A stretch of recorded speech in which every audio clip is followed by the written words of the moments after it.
What's going on, guys? It's your boy Eric of EMFC. Oh Ding. my god, it's mad for me to see I'm back. I'm crack. He is back. He wasn't here last week. A lot of things happened in wrestling, Mm-hmm. from championship Busy. changes, from Shows stories, announced. shows announced, and a Cheats, of course, bro. crazy ass documentary that's been finally released by Netflix. Of course, Netflix is coming, or Monday Night is coming to Netflix on January 1st. And they have also released, I guess it was kind of a partnership, but Vince wasn't so happy, so maybe not a partnership. I don't know. He was But trying to buy it, so that yeah, can only mean one thing. yeah. He So hated it. yeah, crazy documentary with amazing stories. A lot to unravel, of course, with everything we've saw this week in wrestling. So Let's get straight to it. I was gonna say how you doing? That's the question I was Uh, gonna ask. what do you want to talk about? I'm doing great. I changed my mom's oil today on her car. Oh So yeah, change mine. yeah, that's what I did. Oh yeah, of course. No, bring it by. Yeah, sick. Costco's about to put their oil on sale too. So Say less. I needed to change my oil probably before I went to Colombia. I'm still running it. Yeet. yeah, if you want, bro, bring it by. I don't know if I can fit it in the garage, but figure it Home, out. buddy. It's an egg. It You know, just transforms and exactly. gets in there. Yeah, what are you up Um, to, bud? for everybody else How's your who, day? oh, it's fantastic. We were Oh, getting so we were getting things done. We were fixing the room. Of course, you guys see my room a little bit different because we moved it around. It's fall time around here. Also, happy bring the round autumn. down. It just happened Sunday. So if you guys are from North Halloweeny. America, it's autumny now. The leaves would. Oh, lovely they did.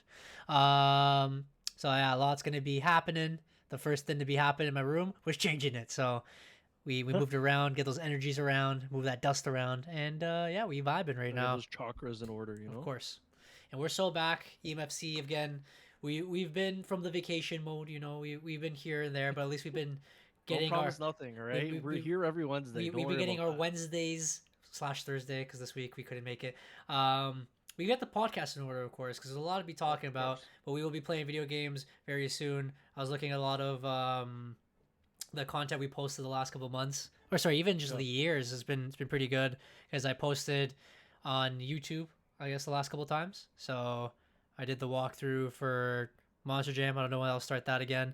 I did. I don't know if you've seen, but I did the EAFC 25. I know it came out.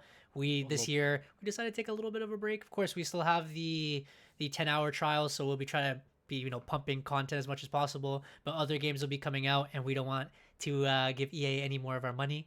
So we're uh, adults now. What can you say? You know, we're busy. That's like you'll understand one day, kids. That's it. That's it. the top viewed YouTube video on EMFC is actually EAFC 24's commentary change. So to change it in PC, it's at 75K. So I decided to remake it for EAFC 25, and I'm glad I'm helping a lot of you guys out there. It's they're vibing with the EA content, so you know I know they love it. I know, and sometimes we love it too. We'll probably be more focused on what's it called, Rush, and what's the other game called that we used to play, Clubs? Pro clubs. Yeah, we'll probably be Hmm. abusing those 10 hours mostly on that content. Besides that, I'm gonna try to get into the Halloween feel, so I'm gonna try to start streaming the next couple Oh my weeks god. and finish Halloweeny? Luigi's Mansion 2. So it's the Ooh. remastered version that was on the 3DS. I'm going to beat and complete that game. Um, of course, because Dragon Ball Z's fighting game will be Oh coming my out. god, Sparkling Zero, of Of course. course, It's of just course. like your wine. You like it Oh, we sparkling. love it, Sparky. I think it comes out in a week and a half, so I will definitely be abusing that game until Black Ops, and then Black Ops will be rotating days, of course. Probably Matt will be playing it, I'll be playing it, we will be playing it, and on those off days, I'll probably be playing Dragon Ball Z. So that is going to Did you be see it. the rebirth update or no? No, I think Warzone's dead to me, in all honesty. I did install it off my PlayStation. I may have They're doing installed the it spookly on the boogly PC. shit right now. Oh, are they? But I seen a clip. I guess it's real. There's like they put shipment like the multiplayer map like on an island that floats above Rebirth Island, Oh, and really? apparently there's an Easter egg where you can drive the island above Rebirth Island. That's So I just see hilarious. somebody flying shipment map around, and you just like throw Yeah, people off of it and all that. that's So hilarious. Well, Lord, we'll be back into that content, of course. It was fun mhm. playing the beta. Again, we had a little bit of content on there for that, but Anyways, this is just a little thank you for everyone who's watching our podcast. Of course. Even our podcast, a lot of people watched it last week. The last couple of weeks, ever since we came back. Well, I came back from Colombia. You guys came back on the stream. It's been a blast. Honestly, it's been fun. I've been seeing a big change either from the viewership or from us. Again, we love taking everyone's opinion and you know adding We it just love the wrestling, bro. That's adding all it to our podcast. So we we love did it. we did add new features to our games, of course, or to our fantasy and throughout the stream. So Derek will be reaching with us very soon. He's just being a bellend right now, and I don't know, getting I ready, fell eating. asleep. He's an old man. You know how he is.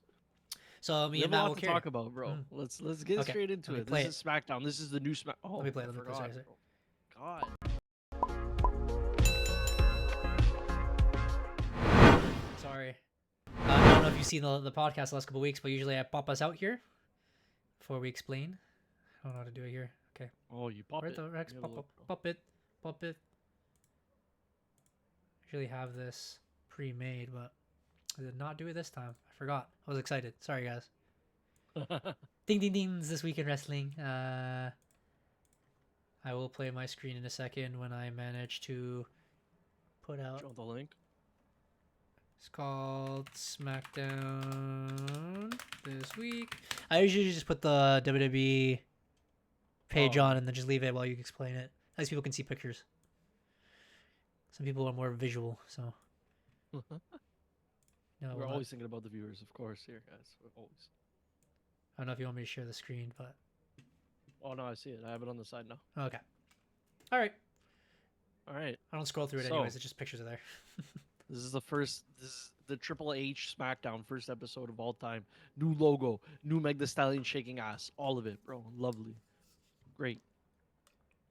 Hold on. Let me just make sure that I'm. Okay, yeah, this was the first one, right? With all Second. the stuff. Second. Second. Oh, okay. The first one was the Hell in a Cell.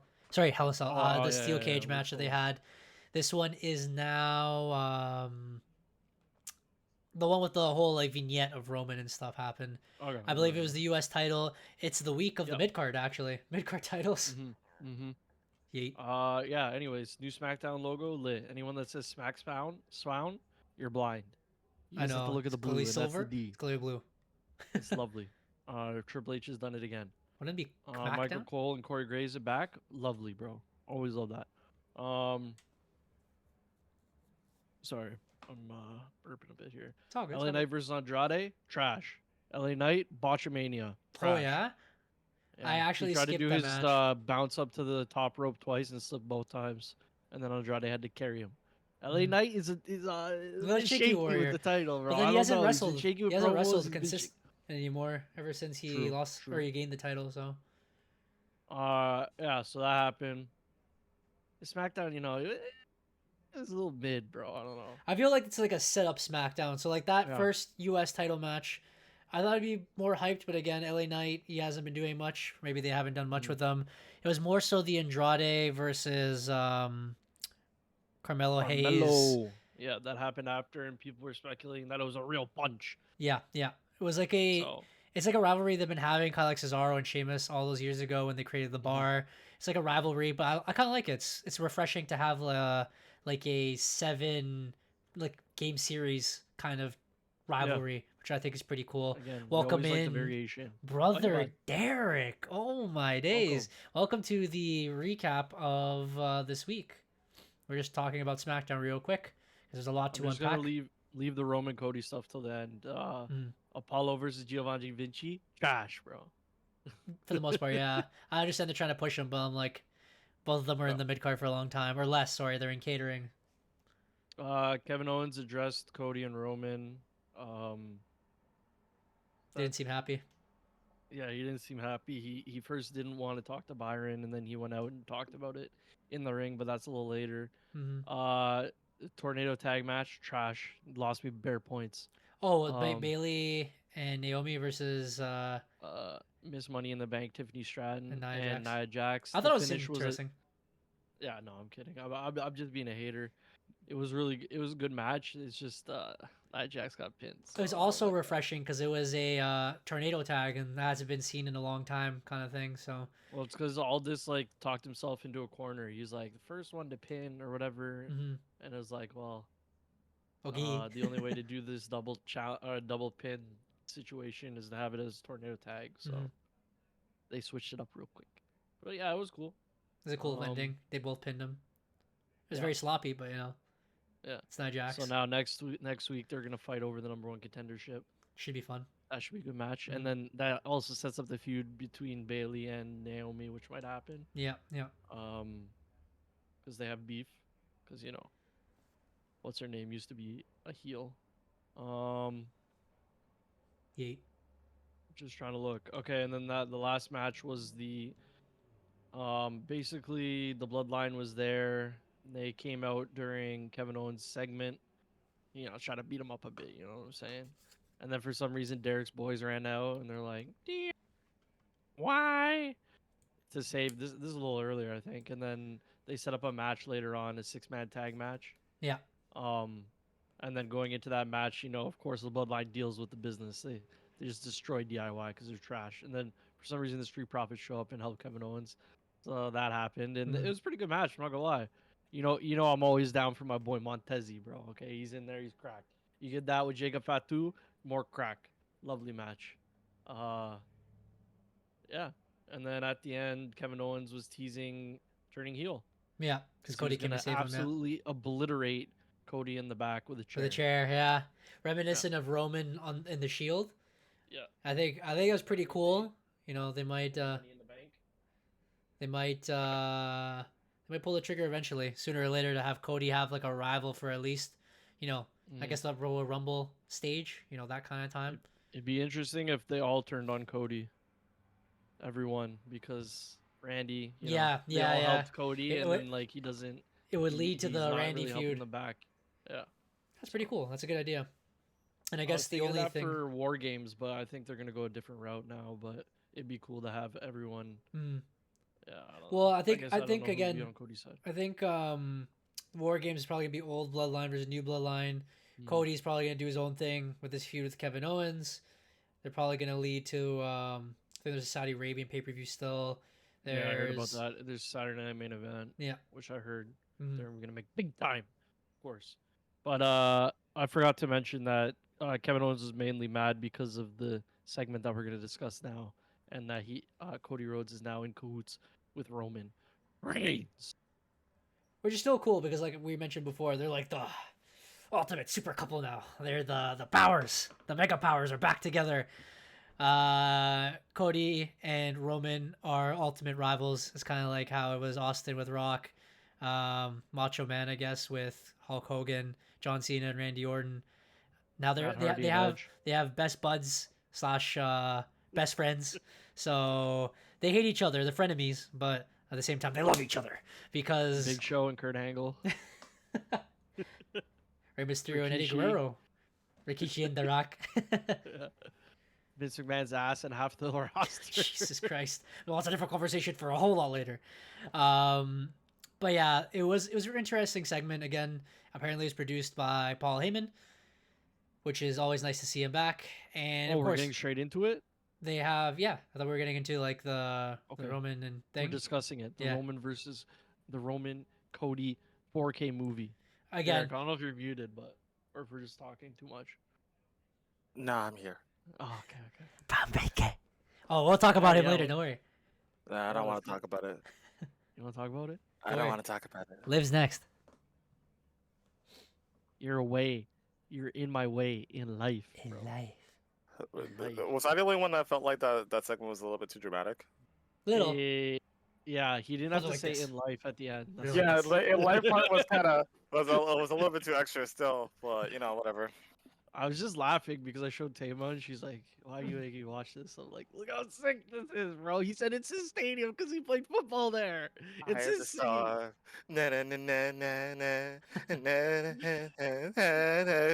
This is my field. Those are my goalposts. This is my B grade college football team. He's gonna go to Saskatchewan to do that, bro. Did he even win with Georgia Tech? Probably not. bro. You ever heard of Georgia Tech? Not me. It's not even Georgia, bro. They have to add anyways, tech to them. Anyways, Yeah. Quick sorry. question. I Yeah. forgot how that finished with the 6-man tag match went. Like, was it disqualification or? Disqualification via Kevin Owens getting thrown into the ring steps. Oh yeah, that was really stupid. Yeah. Did Kevin Owens do any finish? Did he do any? He didn't do a stunner or thing in that match, did he? I don't think he did. No, negative points. Okay, well, all right, cool. Yeah. Oh, you're trying to get your points in. I'm trying to. I don't He know, hit a actually. swanton. He hit the bowling ball. Okay, I don't have bowling ball. Did he do pop up or no?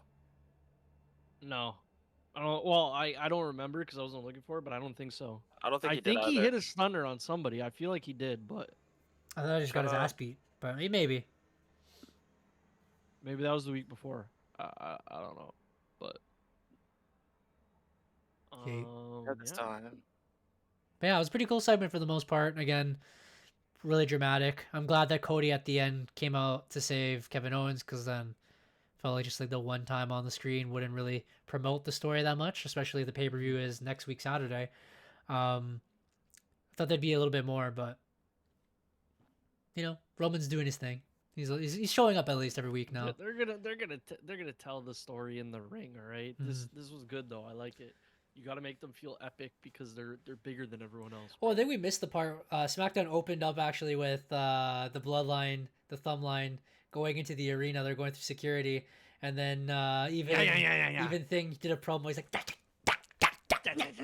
and I'm like, all right, coming to the ring too. yeah, he's a little weird. I'm not gonna lie. Of course, It's great. Bro. Tonga lower is always just pretty low. He's not speaking. And then the whole Jacob Fatu, I actually watched that with Albert when we were watching the football game. Went to the Argos game. Afterwards, we went to a bar. They were showing the replay. And then we saw that entrance. He said it's very dramatic, and I agree. I had this time. There's no need for it, but okay. No, Very there dramatic is the SmackDown, fun pretty line. much. But yeah, it's SmackDown. Yeah, that's it. I guess Monday Night Pretty Raw. good. Bad blood. Alrighty. I guess a little spoiler on the front, but there it is. This is the main things that happened on Monday Night Raw. It was live from Ontario, but not Canada, of course. No, California. with Joe Testosterone Oh my god. and Testosterone. Wade Battery. That's crazy. I never seen that, but okay. Whatever you say. Buddy, he's talking about his loins getting sizzled up for LA Knight, all right? He's about that life. Him and Booker T should have their own sexual commentary team, bro. They're done with it. I'm sick of it. Next, they're going to be on damn documentary.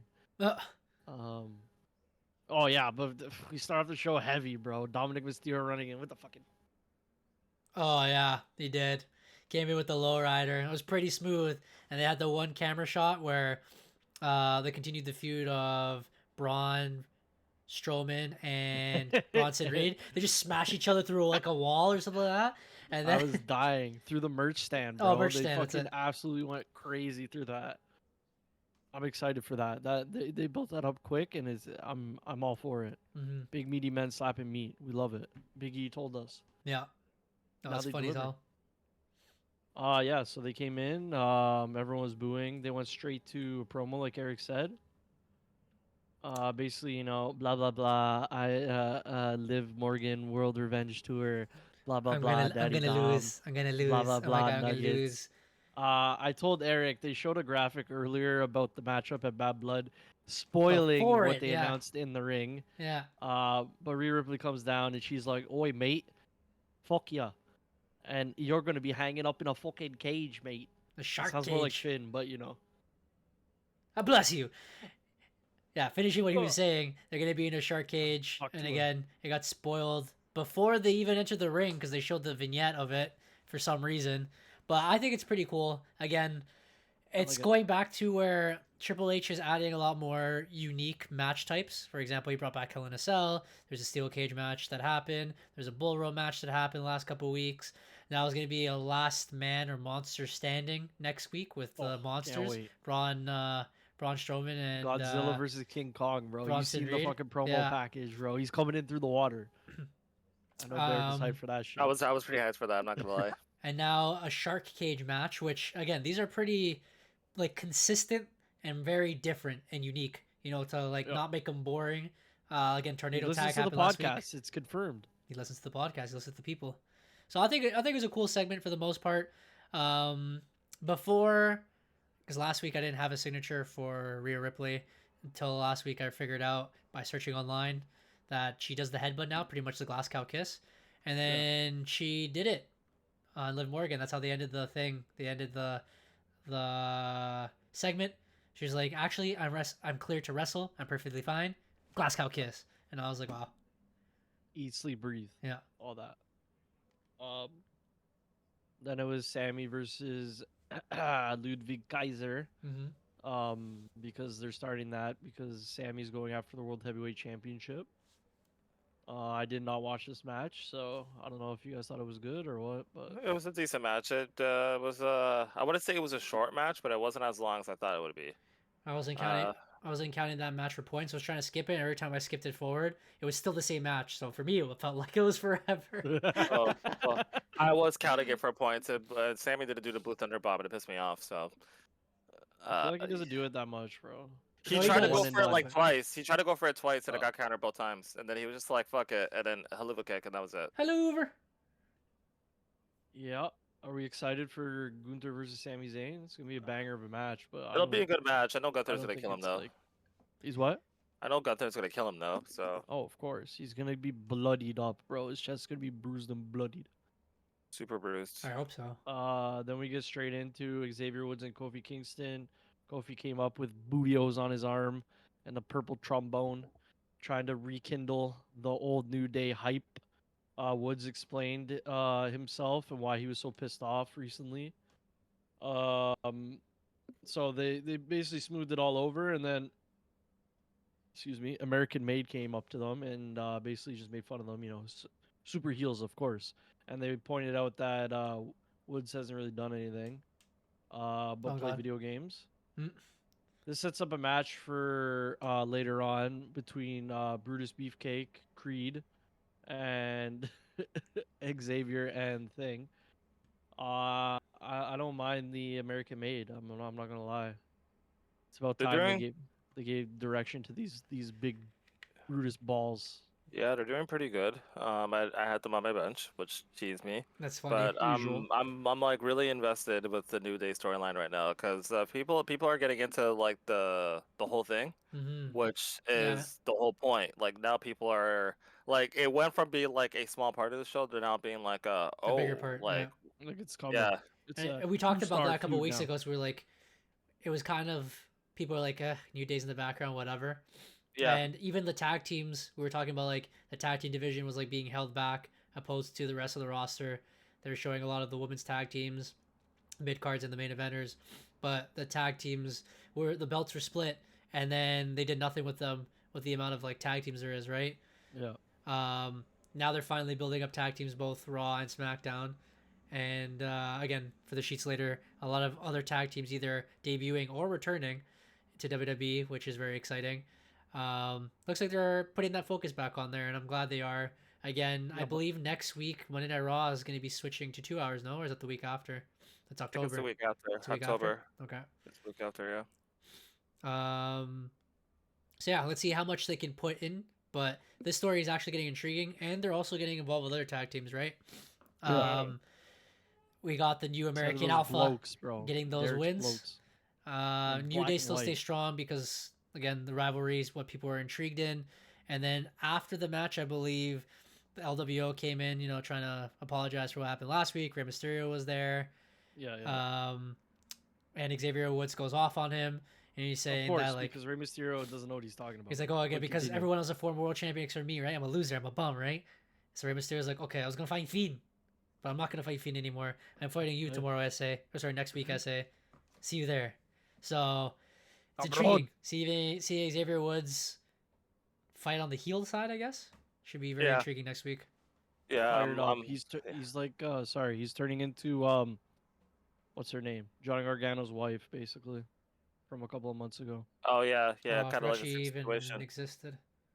She's getting Oh. sick of losing, and then she started cheating, and then they won, and then they fucking went off TV. So maybe the same thing is gonna happen to New Day. Hopefully not. That's a crazy statement. Yeah, no, I'm hyped. Sorry, I didn't mean to cut you off, Derek. No, I'm no, just you're so good. excited. I'm so freaking excited. Bro, I can't wait, bro.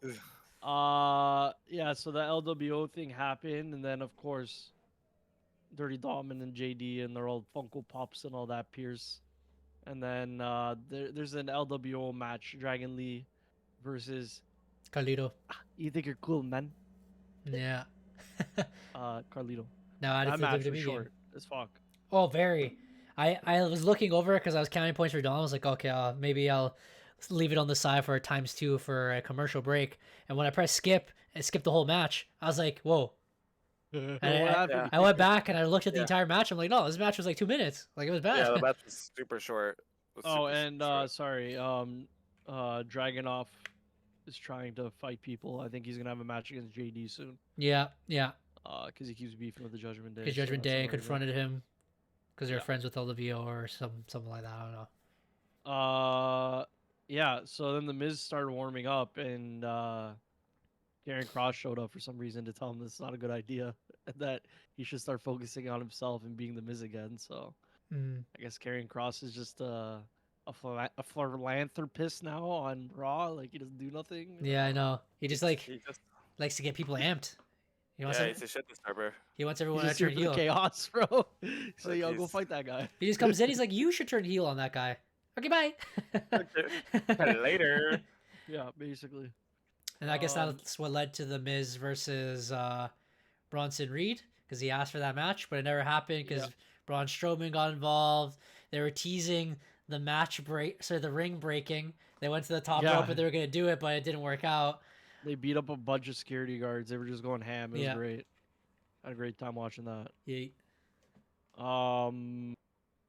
Yeah, also there's Sheamus and Pete Dunne beefing still. Yeah, he's hitting him with like a cricket bat now.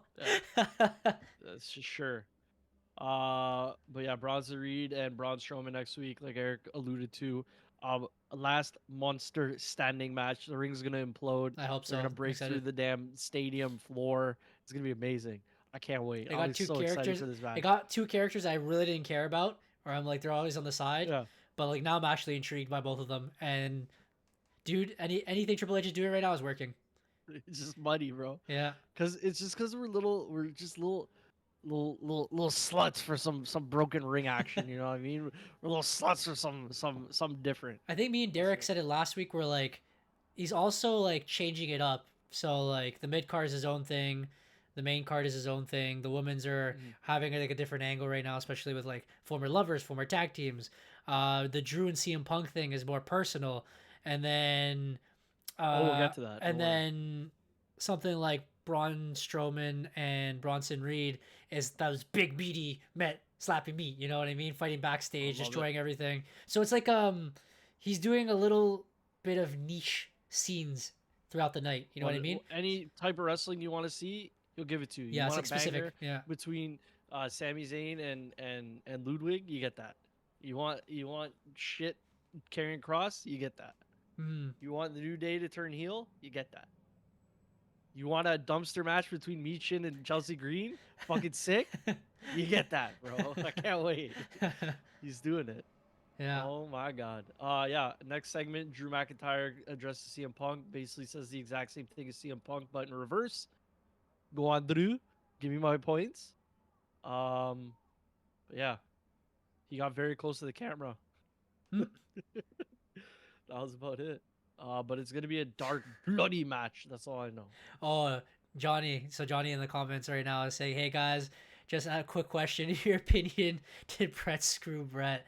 We're gonna talk about the It was Triple H, bro. documentary It a was little confirmed in the documentary. Brother, apparently I it's sent been, you a clip already. Triple H was not even there, bro. He said it himself in Montreal in I seen him 2009. standing he in the was standing in the hallway. Dude, Triple H said he wasn't there, so if he says he wasn't there, he wasn't there. He said it was all Sean's fault. Oh, he was there. And, Oh yeah, definitely. But like Sean was also. but on like, on the out of documentary, his he's mind on confirmed. cocaine, so He he said probably that didn't I was know on what was going I was on the phone with Shawn Michaels and Vince. I'm like, no, we're gonna have to bury this guy, brother. And that was it. It's over. My coworker said that it might be a giant work, and now that the whole punching thing was like weird, I'm like, It could be. maybe that's Because true. then why were the cameras rolling the whole time in the backstage, Yeah.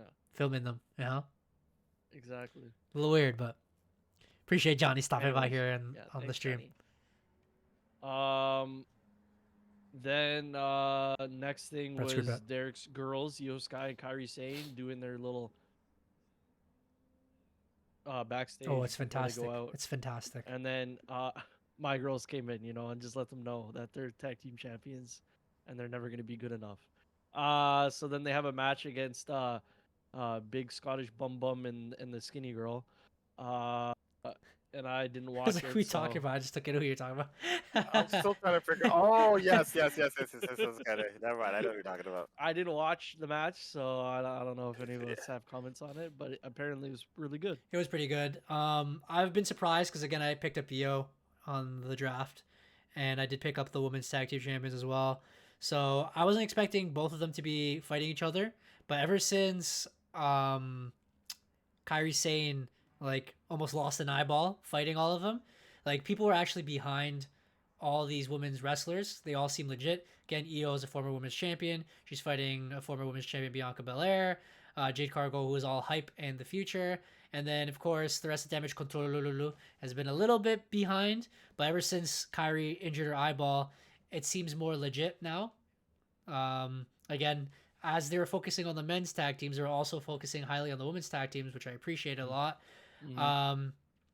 I didn't play Io last week, but Io Sky did defeat Bianca Belair clean, and it was like a sick fight. Like that was like a 5-star, or at least like 4.5, like 4.5-star fight. Like it was insane how good they were, and Io beat Bianca Belair clean, which I haven't seen like ever. So it was really cool. We actually did with the Money in the Bank briefcase, so That's not clean. But continue. No. But anyways, that was cool. it was pretty cool to see. And then Io went out with Kairi Sane, and they were on the face side opposed to the other tag team, which were on the heel side. So it was an intriguing way to see it in a way, because the fans started actually kind of cheering Io and Kairi Sane now, even though they're supposed to be the heels. So I don't know the dynamic they're gonna have, but it's one of those where I'm like, kind of like last year where you've seen Sami Zayn and Kevin Owens versus the Judgment Day with Damian Priest and Finn Balor. It's just like, for me, like high, almost like 90 overall wrestlers fighting each other. So I'm intrigued. It was good. It was a good fight. Breaker. Oh, you want to get into that already? No. We have other things still, Derek. Hold on. Yeet. I don't know if we're gonna go into the main event, Saturday night main event in the news. What they did announce that there's gonna be a specialty event in December, which we usually don't get because they give that month off for pay-per-views. But we're getting a special event on a Saturday night to honor Saturday night main events anniversary or something. But it's gonna be on primetime NBC. December 14th. That's gonna be dope.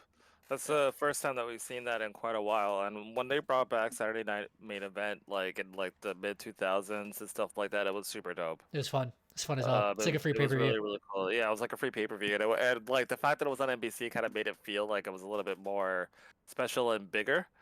So yeah, very much looking forward to that Saturday night main event. I don't know if I just said Saturday Night Heat 5 times, but you get what I'm saying. Brown Breaker. But apparently they're saying this is gonna be a big ass thing, so look for maybe title changes, a la Day One and New Year's Revolution from this year. We went over the tag team match. The Brutus Boys won. And then Damian Priest cut a fucking sick pre-recorded promo on Finn about being brothers. And he's a brother's keeper. Oh, yeah. But Balor is not his brother. He's not his brother. No, none. Yeah. So that was a banger. It's going to be a great time. Oh, and then you get into the best promo of all time, bro. And I'm not talking about Finn, bro. We're talking about the PFC, baby. Oh. The fusion reactors? Forgot about that. Shoot your shot. Here, fusion reactors. Yeah, and then Naruto's just there with cards, and she's like, I'm the ace, baby. I'm the ace. And then Zoe Stark has a coin, and she's like, it was great. I'm hyped. I can't wait to play them next week and get bear points. The only tag team I didn't care about. Anyways, next. That's what you think until you take the titles away. Sami Zayn, did the same thing that Jey Uso and Sami Zayn do every time. They're just like, yo, go get him eat, and they're like, Yeet. and then they go get it, bro. And then we had Jey Uso versus Braun Breaker. Solid Fantastic match. Very, very solid match. It kept Jey Uso as this veteran. Will he ever do it? Will he ever pull it off? Kind of character throughout the fight. Braun Breaker, the young but also like dominant physical Specimen. opponent. Braun Breaker. So it was really really cool, and I always just wanted to watch it just because I thought it was an entertaining fight. But the more the fight went on, they're like, "Can Jey Uso do it?" But like I think we were discussing in the chat, we're like, "Nah, it's not gonna happen" or whatever. And then they do like those false finishes where Jey Uso did not win the match. He kicked out of all his finishers, and then he gets up after the kick out, like non-selling, and he starts destroying Jey Uso. I'm like, ah, this is it. This is over. But then Jey, with a sweet-ass super kick, absolutely obliterates him. Firm spear through the barricade. Firm spear again. Uso splash, and I was like, there's no way. 1, 2, 3. Ding, ding, ding. Yeet, baby. New. And one of the most shocking things that I've seen in a long time, Jey Uso is now the Intercontinental Champion after Braun Breaker holding it for what, like a month? Yeah, like 50 days or something like that. It's good though. They need to do it. Yeah. Somebody needs to lose the some damn belt surprising once. titles like that, or like some hot potatoes is not that bad. Like I don't want it all the time, but like this was it. Hey, welcome in, Jay. Saying Wagwan. How is it going? Just reviewing Monday Night Raw and SmackDown again. A lot has happened, but Jay won. He's done it. He's pulled it off. Congratulations. But yeah, absolute shocker. The crowd, the pop right after was unbelievable. It was one of the loudest pops in a long time. People were comparing it to Jeff Hardy. So it was very shocking. Didn't expect it. Again, it's probably going to lead to a bunch of storylines later with the Bloodline whenever they reunite and when Braun Breaker inevitably wins it back. But I think it was a feel-good moment. People were saying they finally did pull the trigger on LA Knight and Jey Uso. They finally did. They are finally singles competitors and champions at that. So it was a good feel moment. You know what's really crazy about that? What? Remember what I said months ago about Jey Uso, and I said that he was going to win a singles championship before the end of the year? Yeah. I don't remember that. I don't remember that either. You remember that? All right, cool. I remember buying the merch. I don't remember if I said me. world champion, but Intercontinental's kind of world is like. I think you went down to singles, so congrats to you, Derek. Thank you. Well deserved by Jey Uso. It was emotional. I did shed a tear. This might have been right after Money in the Bank because we thought he was gonna win the briefcase. Yeah, but like. Yeah, probably. So if we can find that clip and put that in there so we can show that I know everything, that'd be great. But either way, going back to it, Jey Uso winning. Not gonna lie, Eric got amped and spoiled it. So all I saw was Jey won, a clip of Jey winning before I even saw Raw. Oh, that's Johnny's fault. He mentioned it. He's like, He's like, say in the chat if he wins. And we were like, yay. Yeah, I was watching. I was out and watching football at the time, so that's crazy. You slept. I did sleep. I slept heavily, but either way, still a huge momentous moment for Jey Uso. Honestly, I didn't think he was gonna win, but then it kind of made sense too because they were in California. He's from California, hometown crowd. Cucamonga? So it was well executed. I don't know if he's. Like, I'd like to see him be world champion going into War Games, or sorry, the Intercontinental champion going into War Games. Mm-hmm. Something tells me that he's losing it. This title reign, yeah, I feel like he's gonna lose it soon. He's losing it this month, bro. I know it. October is ding ding ding. Bye. No, Braun Breaker's gonna get back. Yeah, like I feel like Braun Breaker's gonna win it back, but I've heard some stuff in the sheets in regards to Braun Breaker's direction after this match too, so we'll see what happens. But oh my God, Gunther versus Braun Breaker? From Surely Derek not. As well. I'm excited to hear it. We'll see. But either way, good on Jey. Pretty cool. very feel good moment, and he's a single champion. I would definitely love to see a Intercontinental Championship between Jey Uso and Xavier Woods at some point, just because That'd be cool. they came up together, and like since Xavier is like kind of harping on the fact that he hasn't won a single title, it would be a sick rivalry that they could definitely put together for sure. Yeah, but you know That's who's the- gonna take it? The Miz. But go on. I was gonna say that's the problem with Jey Uso. Now that he's champion, he actually has the potential to fight a lot of people. Like you said, the Miz was one, Xavier Woods is another, Kofi, maybe even Karrion Kross, people who are not used right now. Yeah. Big Tsunami, Big Bronson Reed. You know what I mean? Like there's a huge possibility because Jey Uso is more of like he's a face character, but a lot of people backstage don't like him, even the faces sometimes. And then of course heels want to go for the title. So it kind of reminds me again for Rey Mysterio when he held the Intercontinental title, and there's like Chris Jericho, there's John Morrison, there's Jeff Hardy. It was just like a cycle of wrestlers that could held that title, and the rivalries coming out of that is insane. Someone like Braun Breaker holding it, I'm like, buddy, this guy's gonna smash the entire roster. Like, why even try? You know what I mean? You get a chance later on. But Braun Breaker will most likely get the title back very soon. I thought the same thing was gonna happen with LA Knight, but as we discussed earlier, he kind of just went ghost after he won the title, and again, they're focusing more on Melo and Andrade instead of, I guess, LA Knight trying to defend the For title. now, but I think it's to make Melo and Andrade more important. Like, which yeah, is fine. yeah, bringing bigger stars. Yeah. It's so over, right? But I was gonna say maybe well-established stars fighting LA Knight would have helped. Like someone like AJ Styles, who hasn't been on TV in a while, would be pretty cool to fight LA Knight, rekindle the rivalry.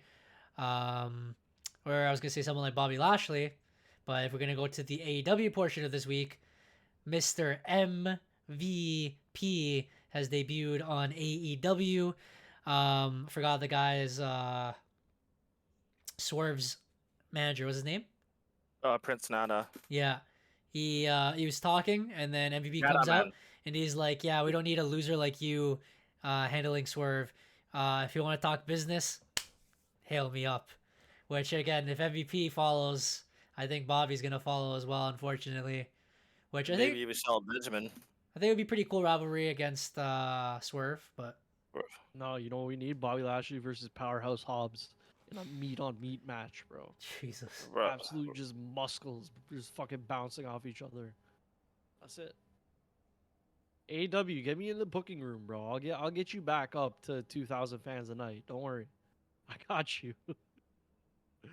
Oh my god, they're having a damn pay-per-view in the fucking Alps basically, bro, and then they have one in a damn tennis court. You're done, fam. It's over. Just hang the towel up. But no, they're apparently they're gonna be getting this big cash from Fox soon. So, we'll see. we shall That see. that wraps it up. We should get straight into the sheets, bro. We're already talking about news. Oh, don't worry. bro. I'm switching it. Don't worry, I'm switching it. I'm ready, bro. Just All know right. my fantasy kicker is just kicking 60-yarders, bro, every week. He's carrying me. All right, Good old Aubrey Graham. to the sheets. To the sheets. Yeah, you know just what you're doing to me. Let's get lost in the sheets. Dirty. My bad. It Don't was just not wash working. 'em. Yeah, let's get into it because we have a lot to talk about this episode. So we're gonna blitz through this. Okay. Stop me if you want to talk about something. Okay. All right. SmackDown moving to 3 hours. I don't know if you talked about that already, but we don't want to see it. You might not. Welcome but- back, Matt. Welcome back, Matt. Sorry. Elton Prince and his wife brought in their first child. Crazy. Sheamus was at the Titans game. I seen that shit live. Seth Rollins was at the Bears game and got thrown over a damn barrier by a football player. So Yeah. watch out for that match at WrestleMania. Mick Foley signed a new Legends deal. Congrats. WrestleMania tickets go on sale tomorrow and tonight apparently. If you have 50K and want to send us to WrestleMania, Per person. Appreciate we'll represent you kindly and well. Which is nuts, but There's a bunch of stuff about the former CEO and guy.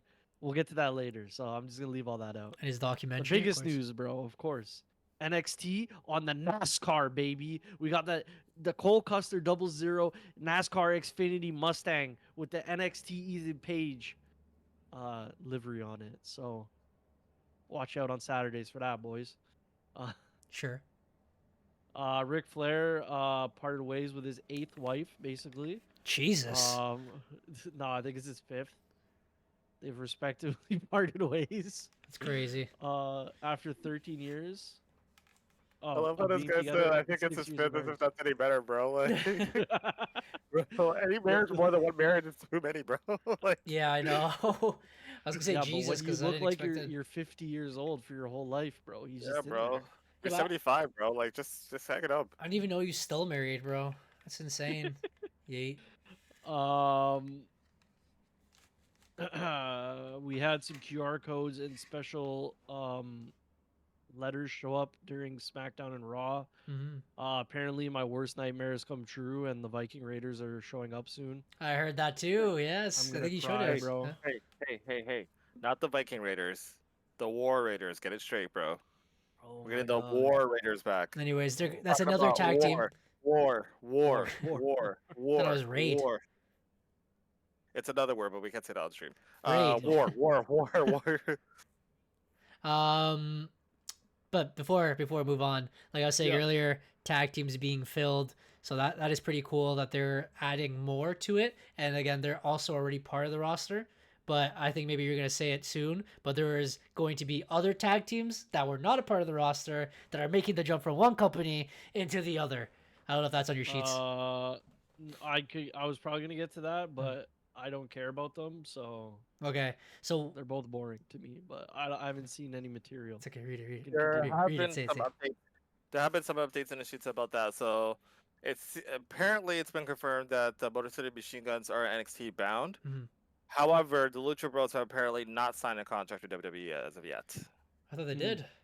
Thought it No, was like so yesterday or that's something. what that's what we were told last week. But as of a few days ago, from what I read, I believe that the issue is that since Phoenix was injured, Tony Khan does have the option to extend his contract for Ooh. longer if he feels like it. So there still hasn't been confirmation whether or not they're actually coming as of yet. Like, They did say they did a post that said goodbye.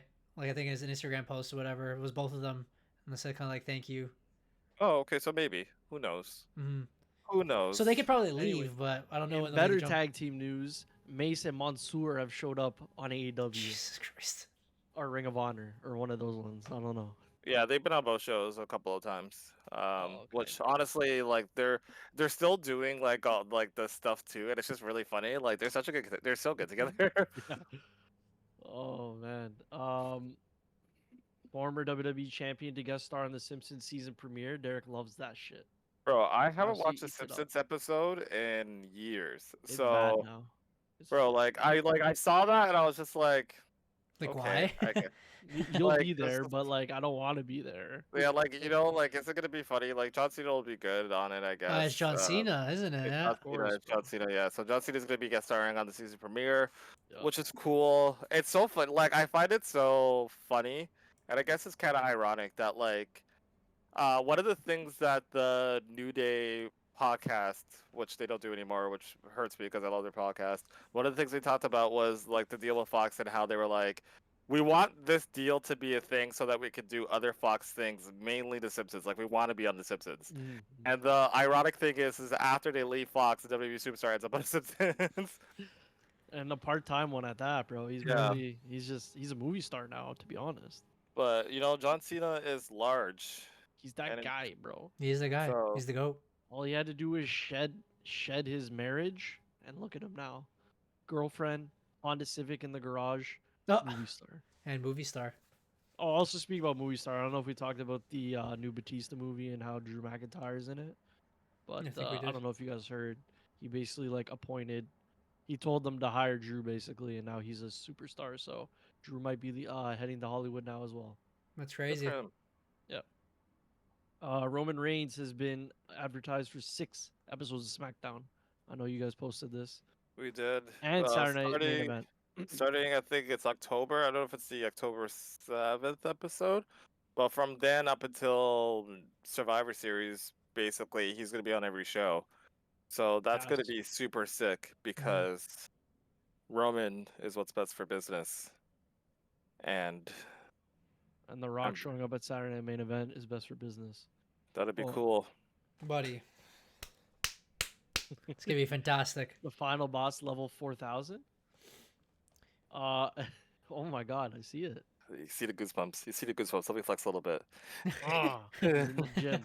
And the last thing that I have before switching over is WWE finally announced the first SummerSlam event that is going to be 2 nights, and that's next year in New Jersey. In New Jersey. So, Yep. like, serious question.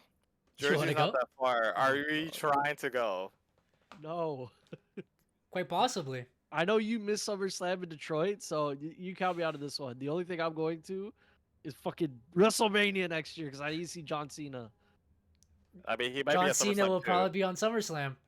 Yeah, but this is different. This is John Cena and WrestleMania, bro. This is Yeah, Mania no, season. this is the last. I tried to WrestleMania. convince Tama that we can go for our anniversary. She wasn't buying it. I thought It's it also- almost worked. That is It's It almost also worked. 50K, so, you know, per Yeah. person. No. Those are the pre-seeds. Don't let Johnny get you fooled, all right? Yeah, you could We're gonna probably fly that. swindle a ticket in the cheap seats for like $400, maybe. For both days at Vegas or In Vegas, probably for one day. that's what I'm saying. And then you buy a flight, but for the 'Cause week before, Maybe Per we looked person. we were looking into WrestleMania tickets when we went to New York last year. No, like we were looking at it. I think Johnny found like cheap seats for like $2 or Just- $3. yeah. Yeah, And you don't have to die this year because it's indoors in a desert. Mhm. Instead of going to Philly and freezing your ball sack off. Yeah, going you to know, Thompson's. I won't be personally going to New Jersey, but it'd be sick. It's close to New York. Mm-hmm. Aye, aye. And yeah. Aye. Aye, Soraya also signed a contract to remain in AEW. aye. Okay. Congratulations. Yeah. Good for her. Good for her. On some serious stuff, though, you know, considering that like she came back from a career-threatening injury and she still gets to wrestle. Good for her. Good for her. Congratulations. AJ Styles' contract is expiring. Will they renew it? I don't think they will. I don't think so. Me neither. I want them to. I rather see AJ retire in WWE, but like if we're being honest, like they haven't done anything with AJ in so long, and I don't want this to happen, but like he could do a lot more in AEW. Fair. Like he could do a lot more in AEW. There's a lot of potential there. He can do stuff with the Bucks. He can do stuff with a lot of Because people. he's a former, like the Japanese wrestlers. It'd be perfect for him, in all honesty. And I honestly feel like, again, like that one match he did in Japan, like kind of was like, oh, you know, like I wouldn't mind doing Japan stuff more often, kind of thing. He could do that in AEW. He could do that in WWE. They would definitely open the door for him to work with other people. But like, imagine AJ versus Okada 4 or 3, 4, 4, 4. Crazy. 4. I You think. know? Yeah, it would be the 4th, or like him facing someone like Bruv Master Supreme. yeah, Bruv. you know, yeah, Bruv. yeah, Bro. you know, Or like better yet, face Ricochet. or Ricochet or Didn't that Takeshita. Didn't that guy disappear from AEW too now? Isn't that crazy? No, he's well. Wait, Ricochet. He has a title match against Will Ospreay in Oh, does he? 2 weeks, bro. Yeah, That's Or- crazy. Hear me out. Brian Danielson. who will probably be gone by then. Never, bro. He's Jesus. staying for life now. It's the For final life. countdown, but I'm never leaving. The only other things that I'm seeing is, of course, pray for Jimmy. I don't know what Rikishi was asking. I don't know if you guys seen that, but Good. he took to the internet to say pray for Jimmy. I don't know if Yeah. he's dealing with some demons or what, but We don't know what's going on, but yeah, he just randomly mentioned it on his podcast that like, you know, just pray for Jimmy. And Jimmy's son also posted something about too. It's just like, but like, I think Chris Van Vliet or no, it was Sean Rass of the Rass Report. Said that he got in contact with people at WWE who got in contact with him, and apparently he's okay and he's doing fine. But I don't know. Well, Rikishi says a lot of stuff, but at the same time, until we hear something, let's just assume that Jimmy's just waiting to come back, and hopefully he does. And they're like, I just need this Bloodline versus Bloodline thing to happen. If it doesn't happen at War Games, I don't even want to watch it. I'm still going to, but like, I don't want want to. to see. and bro, don't worry about that. You got another. This is only the top of the 5th, bro. Roman was trying to tell you, or sorry, Paulie was trying to tell you. Top of the Just make it happen, bro. Like, Make it happen. Also, I had an idea about War Games. They shouldn't announce who's in the match beforehand. It should be like Royal Rumble style, where just a random person comes out, kind of like how Randy Orton happened last year. Yeah. And CM Punk showed up and ruined it. what? Just do the entire Chicago, War- Chicago, Like, Chicago. you're the team captain, and they're like, "I drafted this team," and then it's Oh. just, you know what I mean? Like somebody will come out, or like 3 of them, and then there's 2 special Yeah, but that doesn't whatever. And it sell. could be anyone. You gotta sell, you gotta promote. I guess. And I know via the podcast, through the territories, you gotta promote.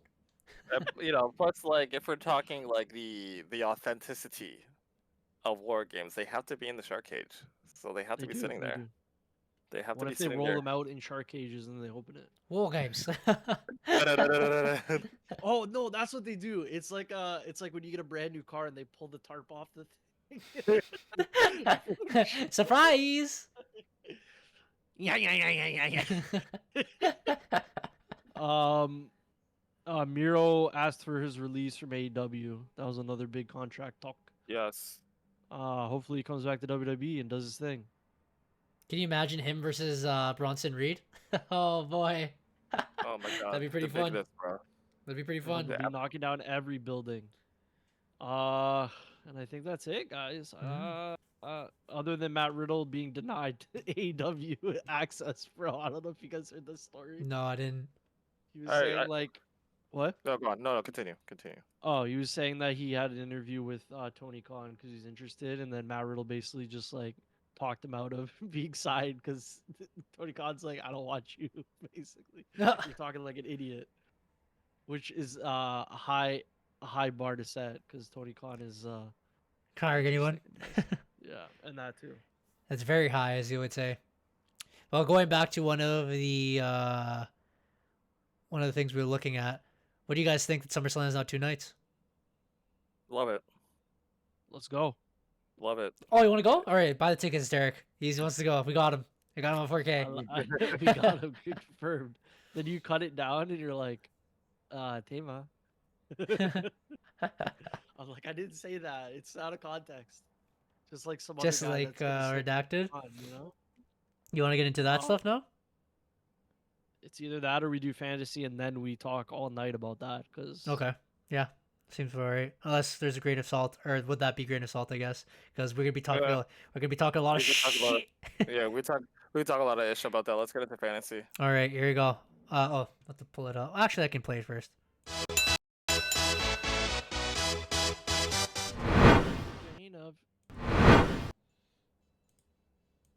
Oh my god. Yo. This just in, guys. Oh my god, news. A male blank worker reportedly handed in footage of one of Diddy's alleged freak off tapes. It's live, boy. bro. Diddy's freak off 5. Oh my god.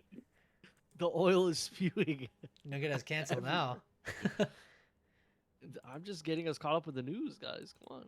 All right, here we go. Alrighty, we are back to our fantasy draft again. You know what? I'll play the rules real quick. Put 150 because Matthew's always 130.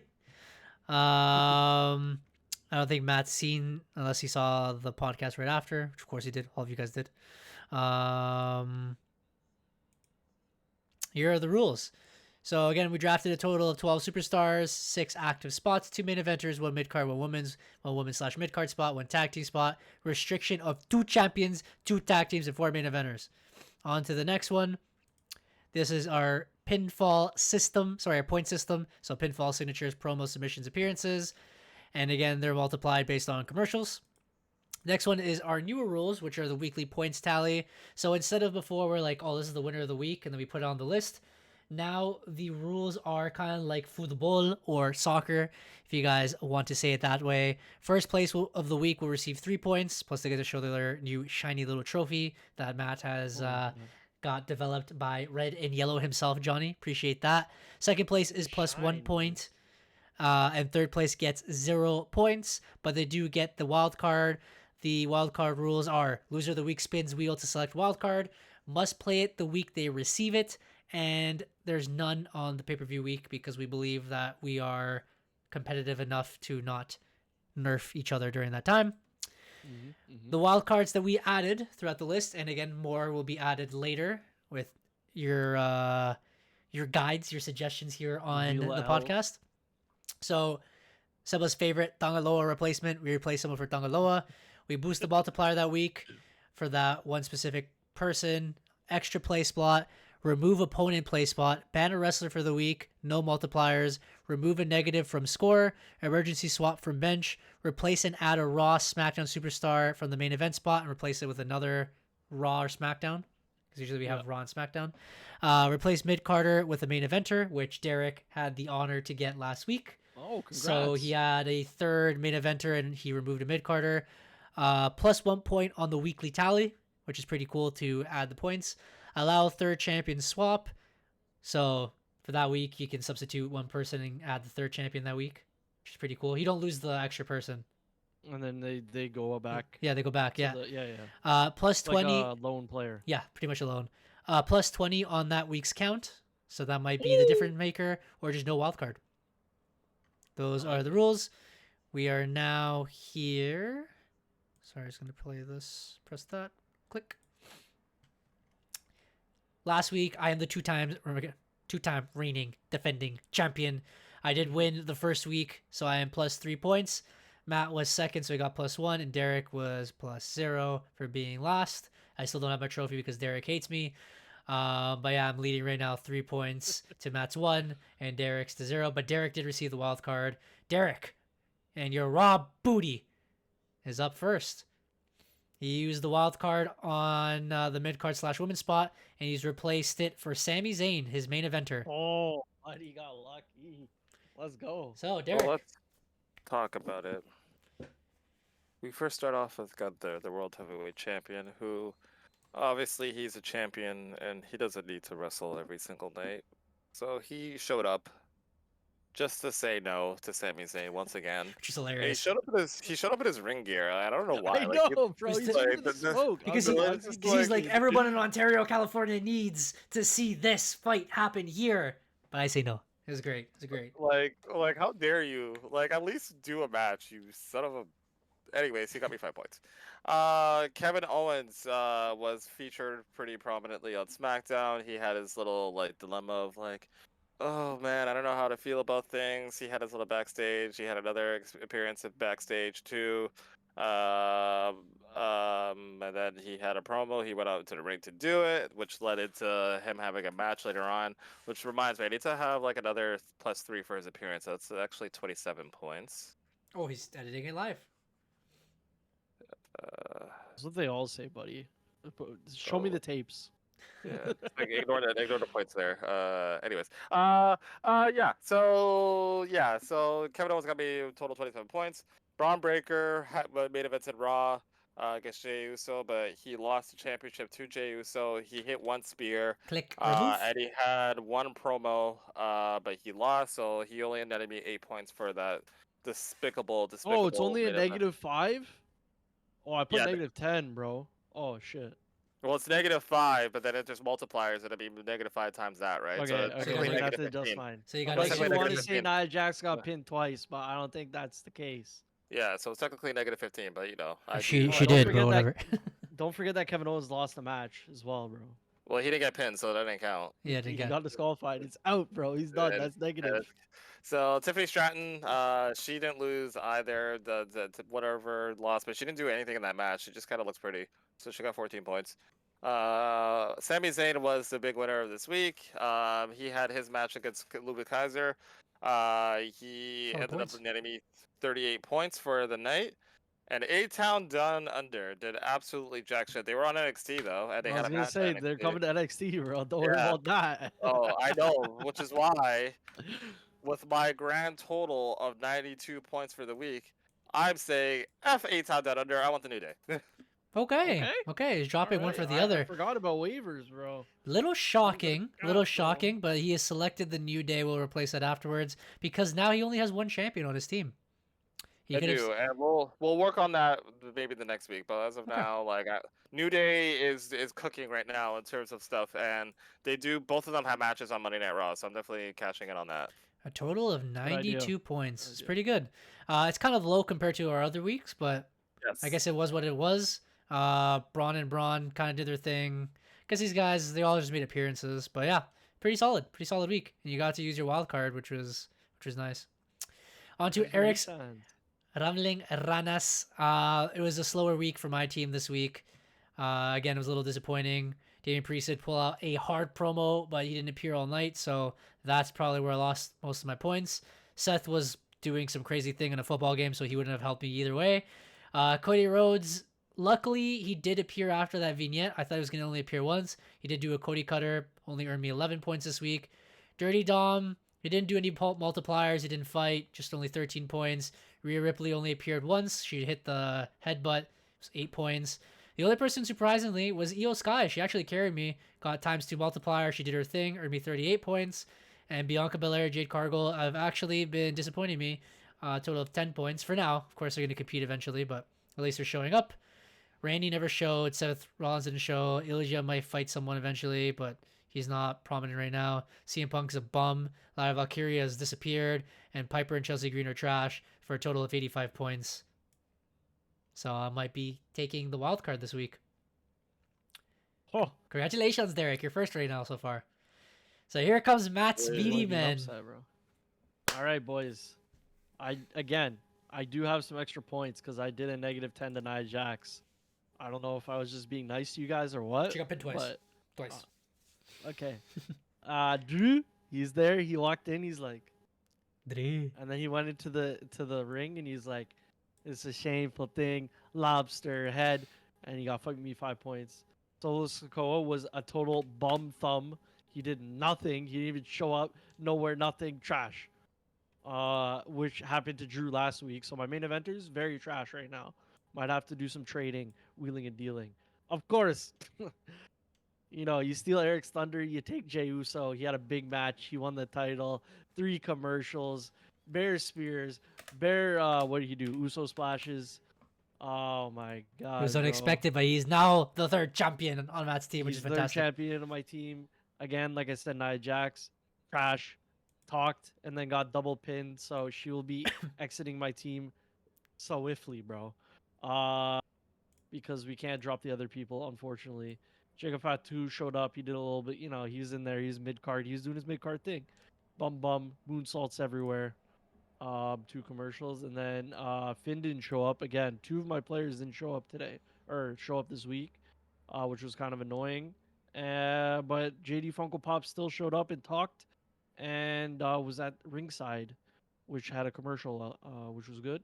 It's pretty consistent. Netted me a total of 109 points, even with the double pin. So suck it. I'm the champion, guys. Finally, Matt's Meaty Men. We're up. We're up, bro. So the winner of this week is Matt of EMFC, ladies and gentlemen. So he's consistent. He earned 1 point the first week. He's going to earn +3 the second week for a total of 4 points now in the lead. Because Derek finally earns himself a point. He is 2nd place this week. Hey, he gets a total of 1 point. A total. You get to spin the wheel of L's, bro. A total of how 1. the times have changed. A total of 1 point so far. I'll still hold on to 2nd place with 3 points. I do not receive anything this week except for a wild card, which I kind of wanted because I know next week after is the pay-per-view week, so we're not going to be doing the spinny. So which means the bum who comes in last place next week is going to be very sad because they're going to get no points and no wild card. But now I will be getting a wild card. I'll do that a little bit after. Let's look at the teams right now. I guess I can erase all this stuff now. No, you guys already won. I already have set up the next one. I need to waiver me up, but we'll figure that out just now. Erase. Where are you? Okay. Because I want to do it slowly.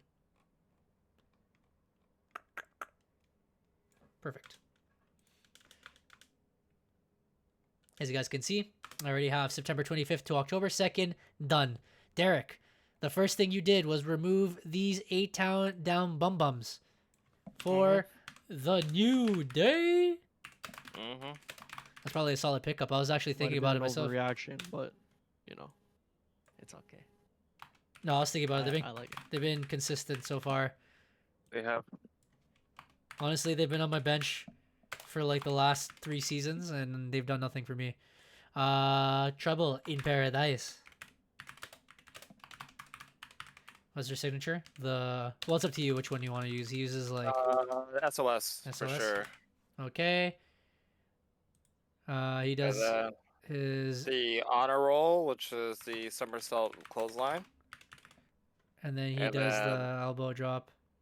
Yeah, the Speaking about clotheslines, forgot to talk about JBL, bro. I don't know if you guys seen him on the indies, but he's absolutely taking people's heads off right now at the age of 60. Jesus. All right, so because Sami Zayn is a wild carder, he's gone now. Who are you going to put instead? So I have a lot of options here because. Okay, so for my mid card, for that mid card spot, I'm gonna put in Carmelo Hayes for sure because he's definitely gonna pick up the W on Friday. Okay, probably is actually, yeah. He does what? He does Nothing but net or some shit like that. Nothing but net leg drop. And then fuck, I don't know which move he's gonna use. If he's gonna use, because he has 2 signatures, and every time I choose one signature, he does the other one. I'm gonna say he's gonna do the code breaker, the first 48. Okay. Because he's been using the tilt world thing, so like I feel like he's gonna do first 48. Okay. I'm also gonna take out Braun Breaker, and I'm gonna replace him with Braun Breaker. What are the Brons? I just don't know which one. I'm gonna say Bronson Reed. I think Bronson Reed's gonna go over. That's pretty smart. Forgot they're fighting. Mm-hmm. Bronson Reed, he does the tsunami. And the Samoan drop. Even though he's Australian. And then let's look a little bit more. Bronson Reed. I'll keep Kevin Owens there. Okay. Because I have to. And then, do I have any of the main eventers on my bench? Sami Zayn was a wild card. He wasn't technically someone who I drafted. No, he was there. He was a main eventer. Yeah, he was your main eventer guy. Oh yeah, right. Sammy gonna fight, or is he just gonna talk? How would you guys feel if I put Braun Strowman in my main event spot? Go ahead. Braun Strowman? Mm-hmm. I don't know. He's not really a main event guy. Not anymore. I'm only gonna say this because I feel like that last Monster Standing match is gonna main event Monday Night Raw, and therefore I feel. Oh, you think? I think it's gonna close the show. It doesn't matter to me because if you do a main eventer to a mid card, then there's an issue. But if you do a mid card to main eventer, go ahead, bro. They're gonna double count each other out, so that's double negative for you. Yeah, I don't think they're gonna win. Because I don't think Gunther is gonna wrestle until he has to. Oh yeah. I don't know if I mean, it is a pay-per-view week. I'm not sure what they're gonna set up for the go home show. But like, I feel like if he was gonna do something, they would have announced that he was gonna do something already. They already have enough matches set already, and they're really leaning heavy into this last Monster Standing match. So I think, I'm gonna put Braun Strowman in my main event spot. Braun Strowman. What's his finishers? Slam. Power slam. And the running around the circle, yeah. Yeah. I just took it. Maybe we should have done the. Who was this, Gunther? Maybe we should have done the spin the wheel because I don't know what I'm gonna get. I may have to nerf you guys or something like that. Remember? Well, I'll put it in there for now. Then if you nerf, you nerf. Okay. Oh, I might as well do the wheel now. I forgot what the wheel was called. What was the website called? Wheel of names. That's it. Thank God it popped up. I did have it saved from last time. It's still there. Perfect. Alrighty. Oh, sick. I guess I'll shuffle. Oh, you guys not seeing this? I'm sorry. I should. No, I see it. Well, I have the stream up, but Derek, do you see it? I mean, I have the stream up, so Okay. yeah. Alrighty. You ready? I shuffled it a bunch of times. I do have more than one Sure. wild card. I think it's like 3 or 4 or something like that. Ready? 3, 2, 1. I'm excited. Let it rip. Go on. Sound good. No, no, oh god. No, a little bit more. Just a little bit more. Ah, no multipliers. I love it. I love it. Eric, nerf Eric has been nerfed. Eric has been nerfed. No. I get to nerf someone else. That's what it means. No. Yeah, it's me nerfing someone else. Yeah. Oh. Yeah. Oh. Spin again. No. I get to choose someone I don't. Okay, so this is a discussion I was gonna tell you guys about. Should it be just one wrestler that I nerf, or should it be the entire list of that person's wrestlers got to be nerfed? What do you guys think? I was gonna say the entire list, but Compare, what do you think? I was gonna choose you. So As champion, it's definitely gonna be one, bro. And Okay. unless otherwise stated, okay, it is not stated. All right, it's not stated, so I guess there's only one person. Then maybe we can add that as a wild card, So like no a separate multipliers. spot. So no multipliers on person. One person. Okay. Why you choose me, bro? I'm last. Choose Compare. He's winning. Keep you last, bro. Oh, I thought he was gonna target me. No, go ahead. was- The whole one.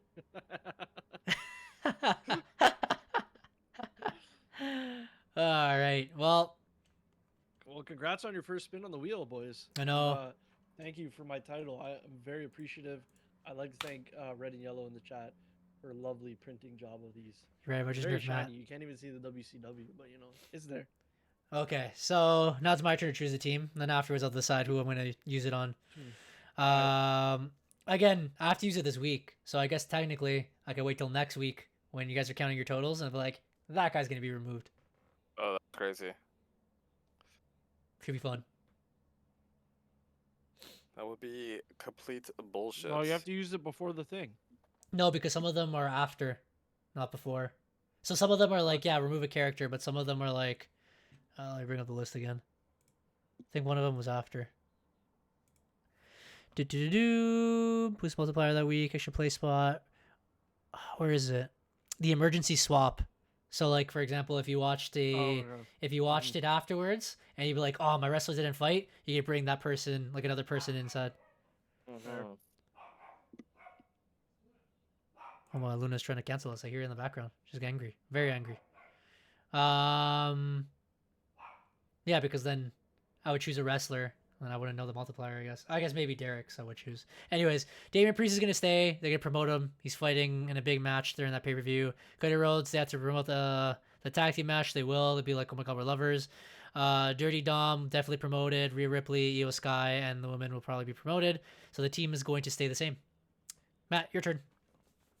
All right. So what I'm gonna do is, let's see here.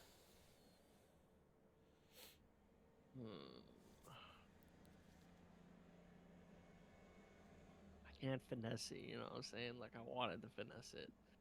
I think Solo's gonna show up. I mean, he's not gonna be off TV for 2 weeks in a row, so we'll keep him. Drew, let me see my bench. Sorry. Your main eventer was Uncle Howdy? Oh God. Oh yeah, Nijax has to be removed. Yeah. Annihilate her. Man, who is the main eventer on Raw that hasn't been picked?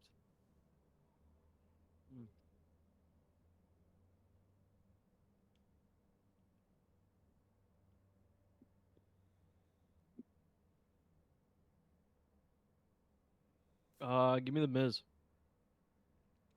Okay, Or wait. somebody has him. You have to have a women's spot. This is the women's. That's Jacob. Oh no, Bailey's gonna go there, but I want the Miz. Don't you have to have a backup of a woman or Never. no? Bro. Okay. No, I'm kidding. If you want, I'll take. Does anyone have Kairi Sane No. or That's Naomi? pretty. No, neither. Really? You only took Io Sky, not Kyrie? No, I have Piper and Chelsea Oh. because I That's know a good one though. because I know Kyrie's eating the pin. Yeah, just give me Naomi, I guess, if nobody has her. I swear somebody picked her though. No, I didn't. Glow, Okay, then yeah, I'll Glow, have Naomi. Glow. I dropped And her then last whoever year. gets pushed after this, the other one's gonna hit the hay, bro. What's it called? Bailey to The belly. Belly. And then what was the other thing she's doing? Oh, now? the rose bud or whatever. The rose plant. Well planned. Some stupid shit. Okay, anyways. Okay. I'm just gonna leave my team the same. Because as much as I want to put the fusion reactors in, believe me, I can't do that because Finn's gonna show up next week and do something probably. So I'm gonna leave it like that. We'll roll. We'll roll and see what happens after the pay per view. Okay. I like to see that. Wait, did Matt drop a champion? Yeah, Naomi. he dropped I Naomi. mean, Sorry, Nia yeah. Jax. Yeah. Jax? Okay. Trying to see who I should nerf here. I can tell you who. It's Bronson Reed, bro. They're gonna have like 18 commercials during that match. I know. They're gonna be gassed, fam.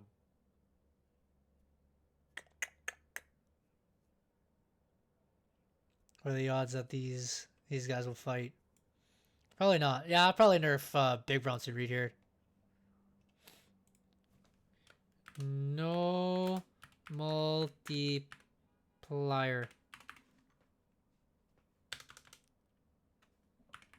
Plier. You're welcome. So wait, who did you nerf? I nerfed you, bud. Bronson Reed. You still... GG. No multiplier. You're so. I'm gonna turn on my air conditioning. It's getting hot in here. Oh, it's getting hot. It's getting steamy now, huh? And that's it. That is it for the second week. Matt is winning right now with +4 points. I am in second with +3, and Derek has +1. It's all coming up Yippee. Millhouse. Alrighty. Now it's time to that get time? into our next segment, ladies and gentlemen. I'm going to remove that. Here we are. It's time to get into the greatness hall. Keep saying it. I take it with a grain of salt.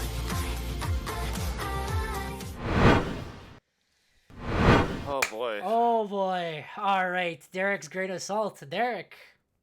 I've only watched the first episode of this documentary. I'm going to watch the others, but we can talk about it because honestly, there probably isn't stuff that I don't already know. Yeah. I'm I mean, pretty sure it's anyways, the so end, we yeah. could- yeah, we could probably just like burn through it.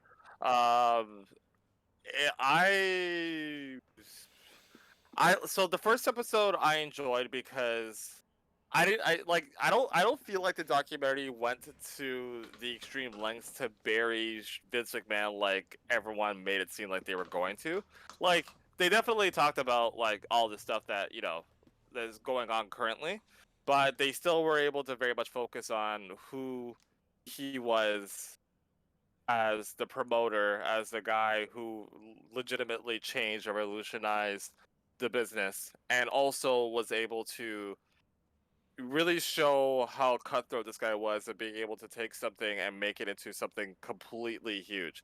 It was actually kind of cool too, because like even though we talked about the territory system, I didn't really get the territory system like that until they really kind of went into depth. It was like, yeah, like these wrestling promotions only were featured in this area, so like it was taboo for someone from a different territory to go into like St. Louis if they weren't from St. Louis and like host their shows there. And Vince was just kind of like, screw it, I'm gonna just do it, kind of thing, right? They But it started was kind pushing of wrestlers cool. too. Yeah, well, I mean, because again, all those wrestlers saw where the money went, and it's like this was like we are seeing it now with AEW and WWE and TNA and all these promotions that are kind of going in and out and stuff like that. But like, you kind of got like a first glimpse of like how that actually looked like, where all these guys were like they made their names in their individual territory systems, and we're like, yeah, like we're gonna go over here. And like, why wouldn't that work? You know what I mean? Like, imagine, like, in today's day and age, like Kenny Omega becomes like the biggest star in Japan, and then just says, "Yeah, I'm gonna go to WWE." Like, that makes a huge impact, but that you had so many people from so many different territories who have made their names all just go over there and make WWE into something a lot bigger. Um, and for what it was worth, like the stuff that he did back then was very much revolutionary. But even like talking about WrestleMania and how WrestleMania almost didn't happen, and how Vince legitimately mortgaged like Went all his in. house. He mortgaged everything, betting on the fact that WrestleMania was going to be a success. And if it didn't work, like we wouldn't have WWE. Like straight up, like we wouldn't have it, right? But it's really cool. Like I don't know. Like obviously, we talk a lot of ish about Redacted. We say a lot of stuff about him, but like you kind of always, like when you're looking back on it, you come to appreciate like, damn, this guy did a lot, right? Like he did a lot, and yeah, was it fair? No, but that's business. You know what I mean? Like business is supposed to be fair. It's whoever is the best, whoever comes out of it at the end of it is the one that comes out of it, right? Like you're not trying to play nice. Like everybody who had the territories were also trying to be the best at what they were trying to do. No one had the balls to do what he did, and he did it, kind of thing, right? So that's all I got from the first episode. It's pretty solid. Did a good job. It was also I got his dad involved with a lot of it, and like how he grew up Yeah. poor. He never really met his dad. How he was introduced to wrestling. It was a pretty cool first episode to introduce all that stuff, and then afterwards, the second episode. Well, I mean, they previewed it in the first one where they say, "Hey, this is about Steroid. this is about WCW. This is steroid scandal. Yeah. Like all these companies were up and coming." They mentioned and they showed WrestleMania, which I don't know if that was the first one. Pretty sure it That was was. the first one, How yeah. much of a success it was. So the second episode, actually, I'll leave that for a surprise for you. That was hilarious as frig. I don't know if Matt, you remember how the second episode started. I think so. I Oh, probably you- made a comment on it in the chat, to be honest. But yeah, it was pretty much based on like, can you continue with that popularity? Second WrestleMania wasn't so hot because Vince got over excited. How do you make it bigger? They made it real big with Andre the Giant in the Mega Dome, brother. All 190,000 fans, which they mentioned it a lot, which is hilarious because they're like, "What's the real math?" And Vince kept persuading 90,000 people was there. Yeah. And It was funny because again they interviewed a whole bunch of people during this this documentary, so it's just it's hilarious seeing all the people who were there and all the different reactions of every single individual. It was funny. Some were like, "Yeah, it was that." Some people were like, "No, it wasn't like that." But it was pretty cool. How wrestling got popular and how main characters like Hulk Hogan went over. They're bigger than life, but at the end, a lot of them were doing steroids. They all got sued. Vince got sued. And then had to have a legal fight with the government, which I think led to episode 3, when that's the one where he famously said he beat the government because they were chasing the man down pretty bad and saying that he was the one distributing steroids or making wrestlers take steroids, and he's like, "No, I did not do the fact." They were going to have Hulk Hogan turn on him, but he did not. He actually snaked the government really bad on the stand. He's like, yeah, I'll snake Vince. And on the stand, he did the opposite. He's like, no, Vince is a great man. He never told me to take steroids. I took steroids on my own. So it's very intriguing of that. Also, other people trying to break kayfabe was another major point of the beginning of the documentary, where wrestlers started knocking out, reporters and making them pass out because they're trying to break the behind the scenes. And then a lot of sexual scandals, of course, happened. A lot of redacted stuff involved with ring boys. Pat Patterson was also a major name in that, but he was returned and I guess proven innocent compared to the other two who got fired. But the wrestlers shockingly mentioned that Pat Patterson did a bunch of stuff to them right on the thing. So that was shocking. To me, anyways. I didn't think they were going to go that route. The only thing that I didn't know out of the whole documentary. Everything else I knew. Like the wrestlers. You know about Pat Patterson was a freak, bro? Well, I mean, I only started watching wrestling in like the mid 2000s, so I barely even knew anything about the backstory True. of wrestling in general, right? So I didn't know those scandals.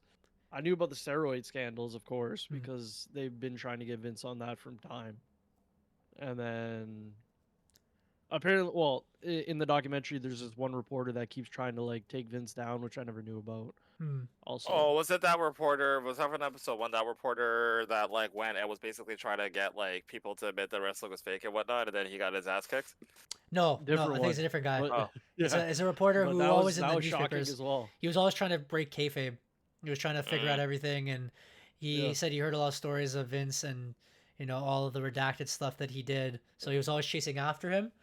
But yeah, I agree with Derek that a lot of people on the internet said that this was going to be like the downfall of Vince, but it didn't seem like a double shovel burial that everyone was No, saying. like I feel like the documentary, like anybody who is a wrestling fan, like the documentary didn't expose anything more than we already knew. Yeah. Like, maybe Which maybe is for the shocking. kids. All this stuff is shocking. Like it still doesn't if make you're it watching good. it the It first still doesn't. time, We're but, not, like- we're No, not, it we're not doesn't trying make to. any good. No, yeah, we're not trying to No, make it like, good. no, like let us don't get it we twisted. condone- we I'm don't just we don't saying that- condone, but like we knew all of this. We knew Vince we was a thought there piece was of like some shit. new evidence that.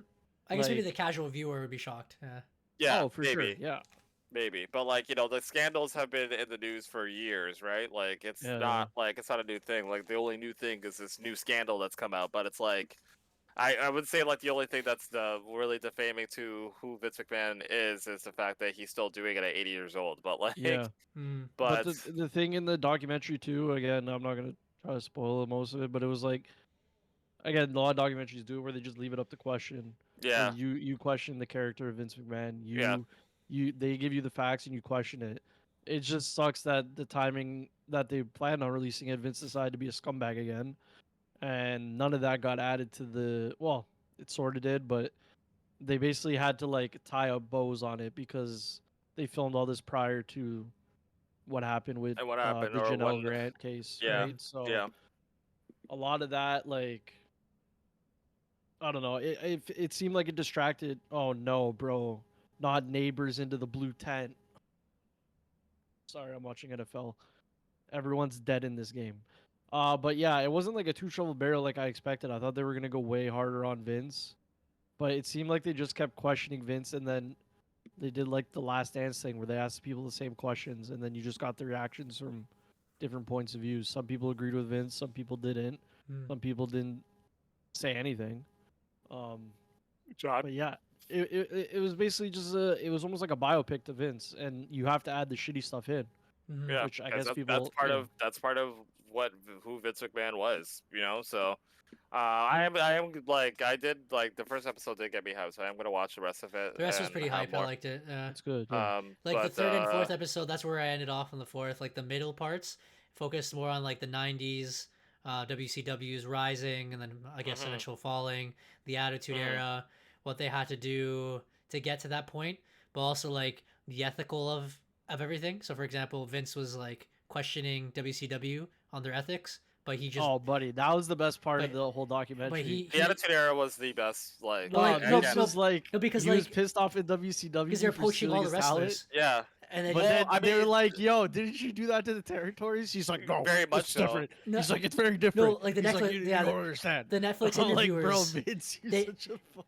the Netflix influencers, like they kept pushing him, like during the documentary, like he's Yeah. like sitting in his chair, like talking, and he's like no, he's like no, Yeah, he's like that. It's not even the sort of the same, bro. Basically, and then they had a part about Donald Trump, bro. You can see where that guy gets all of his inspiration from. It's Vince, bro. Oh, yeah, Literally do the absolutely. same bullshit, bro. Like, Oh yeah, him and Vince go way back, bro. anyways. But like, but it was pretty lit. um, The Attitude Era was pretty lit, and like the uprising and how they created these superstars, their backstories. It was really cool to get that involved. But also like it was the most popular wrestling ever has been and will forever be. I guess they said that was wrestling's peak because they said wrestling makes more money now, but no one watched as much wrestling as compared to before. Like that was like yeah, like they were showing all the stats and everything, which was pretty cool. But not only that, but they talked about how it got so popular because during that time in the 90s, everyone didn't like the classic good guy anymore. Even in movies, No. they wanted Yeah. rebellion, they wanted heels, they wanted bad people. So they showed movies, for example, like Blade, where it was like more Yeah. violent or whatever. Or they showed video Yeah. games like Grand Theft Auto. They said Yeah. people wanted rebellion, so that's why Stone Cold got so high up on there, right? But then they said, what about the ethics of everything because of all the violence and all the way they treated women? And they did a bunch of interviews on that. and like that's where they're like it really got pretty deep or Yeah. whatever. Because then they interviewed the wrestlers, they interviewed Vince and what they thought about it. Like big names like The Rock, Triple H, right? Yeah, but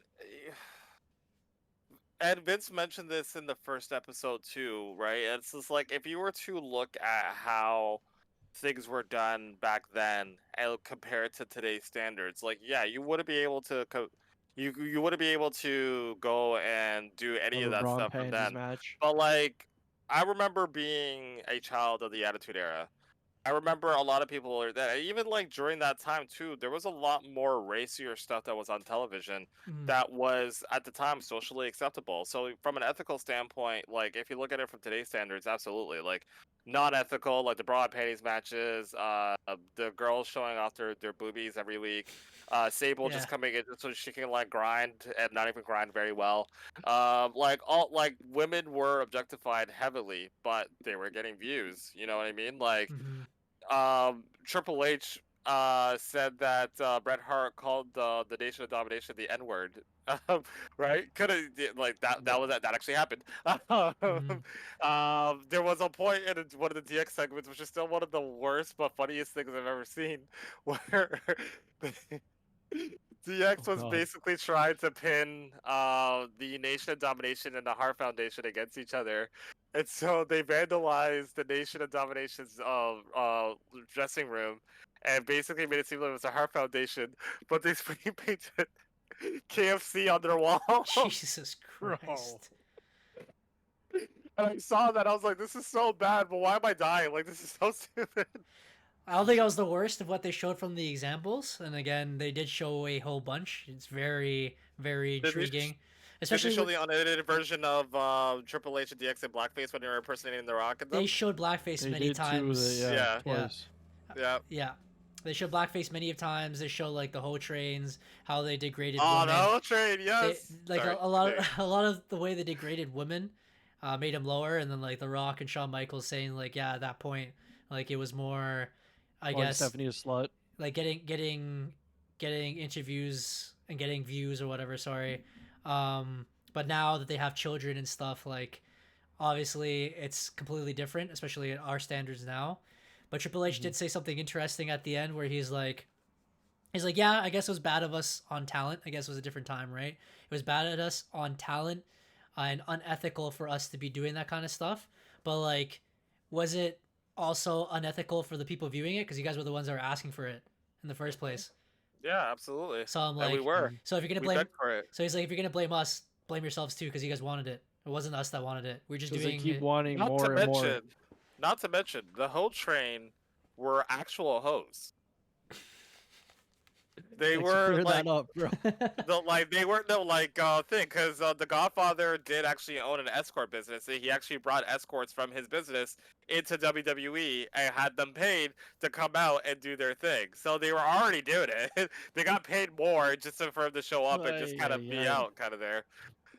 And I this is think why they got that- sued many times. Yeah, and then I think the reason why the documentary is good in a sense is that it then brings Vince's character into question.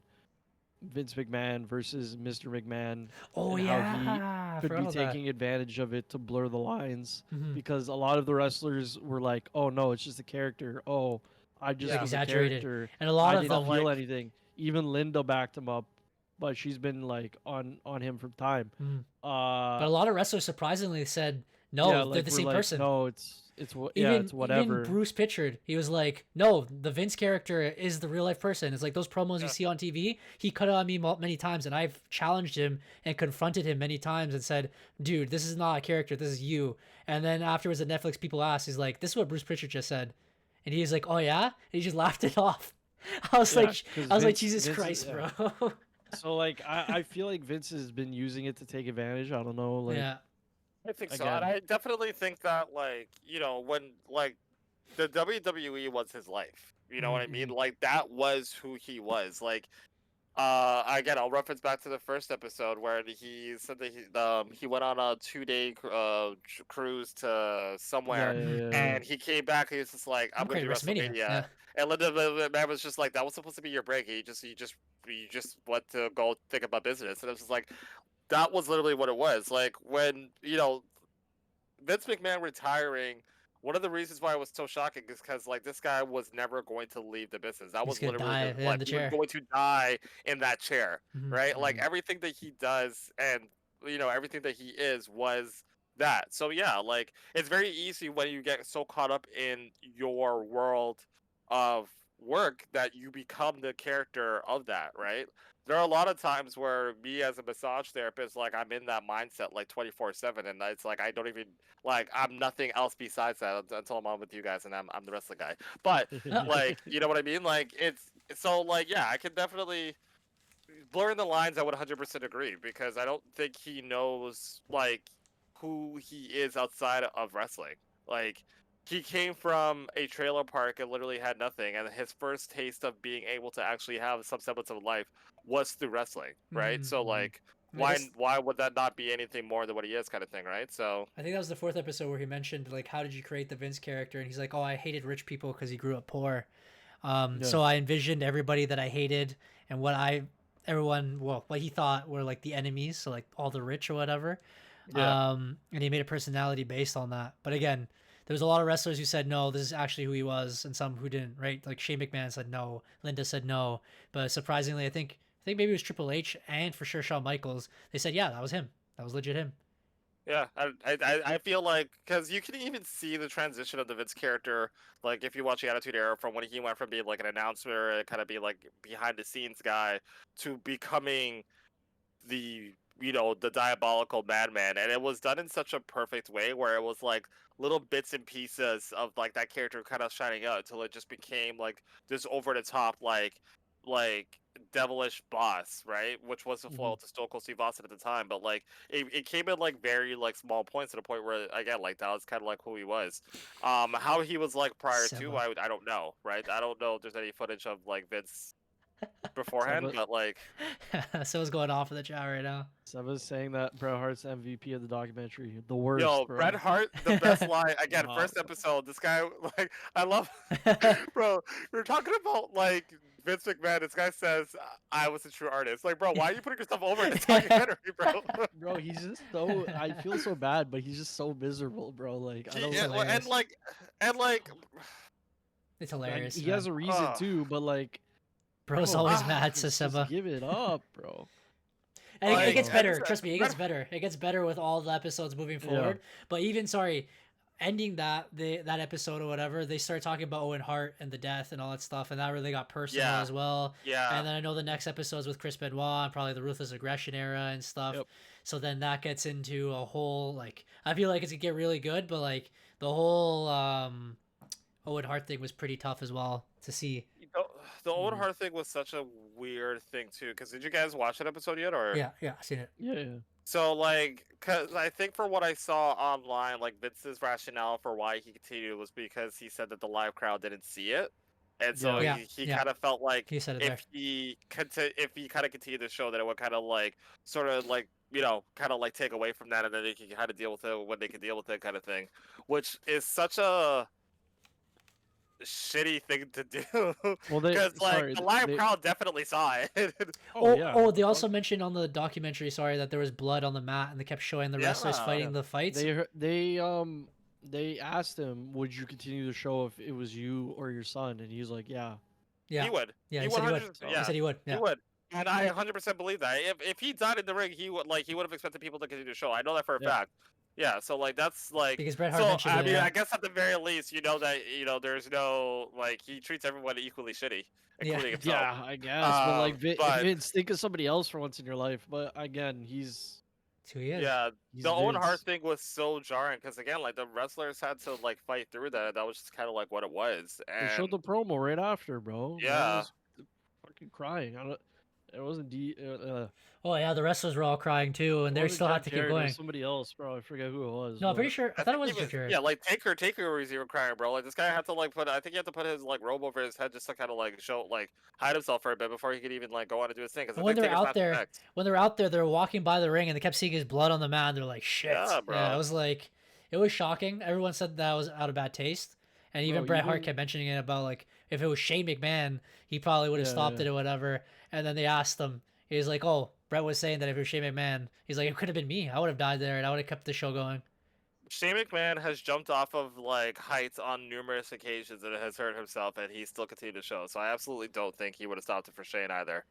Well, they go into that later on too about Shane and his relationship with Daddy McMahon. Yeah. Happy birthday, But, Shane. Chris, Happy birthday to the Babe Ruth of wrestling, John Cena.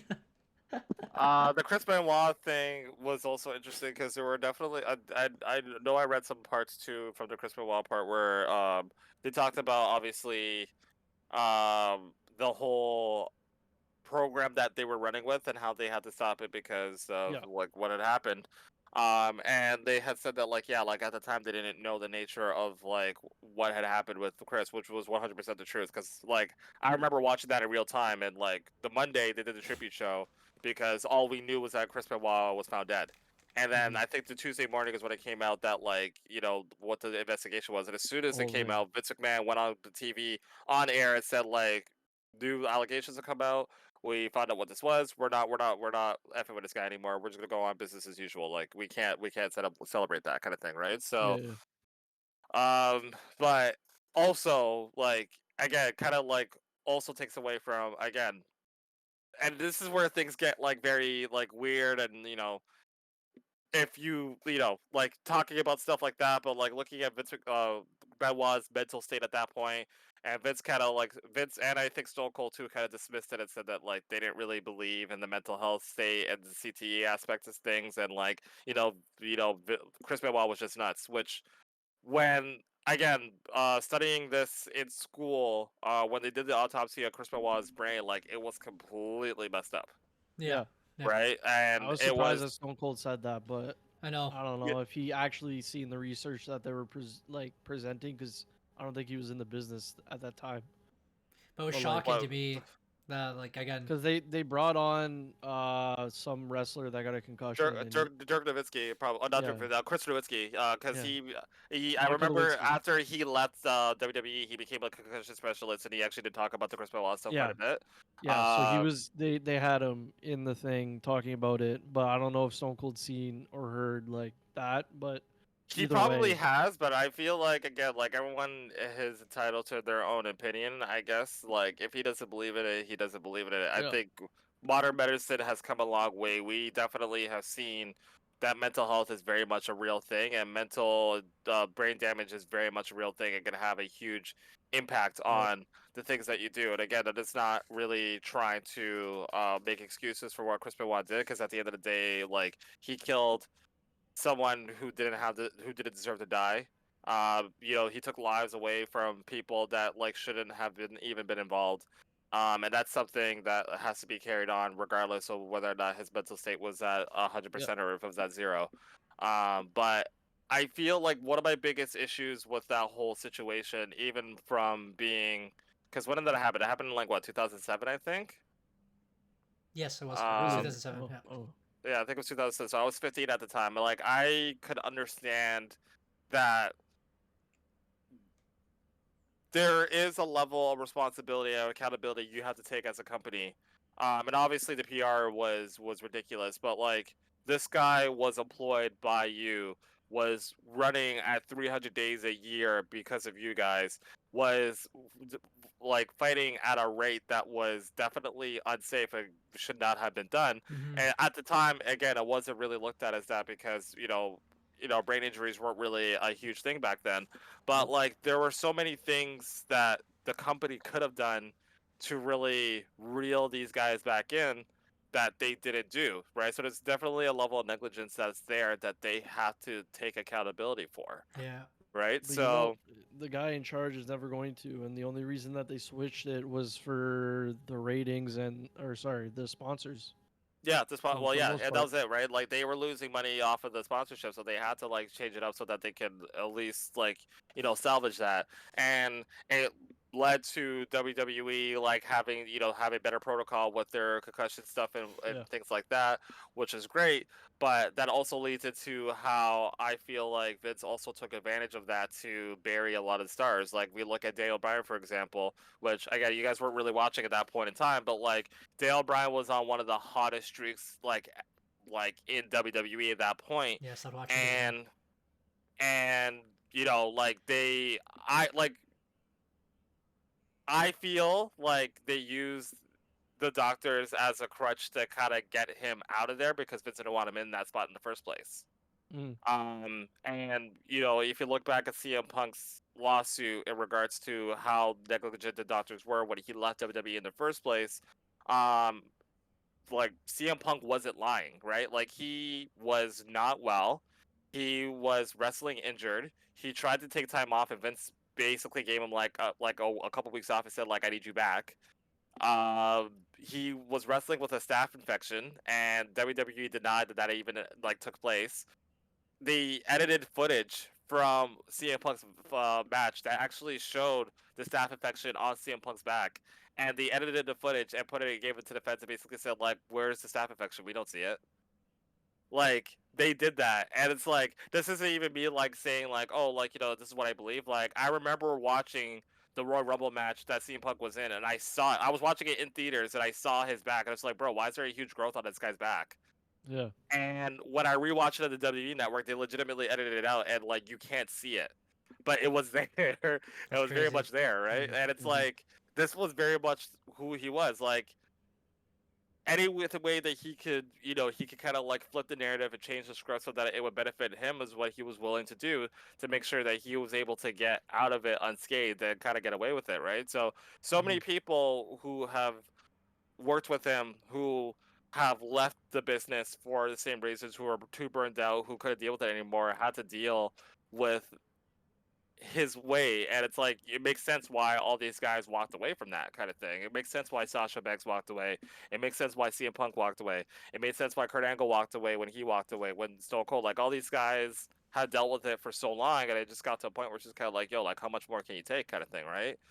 But at the same time, it's like you're making all this money, and going back to like blurring the lines, like some people become those characters and they believe that they're as good as they portray on TV, and they ignore all the other warning signs for them to like slow down, and there isn't any control there to kind of stop them and say like, hey, maybe you should take a minute, right? Because Vince wasn't doing that. Like Vince wanted to use everybody for everything that they had, right? So Brett talks about that in the thing during the Screwjob episode. Basically, he was like, bro, I've been working every day for the last 4 or 5 years. That was why didn't complain once, and you did this to me at the last second. Yeah, because he said that's why WCW wrestlers jumped to the other one. He was offering them like less days of work, more money, opposed to Vince, where it was like just handshake. It wasn't even really contracts. It's like, we'll pay you if you show up 7 days a week, 52 weeks a year.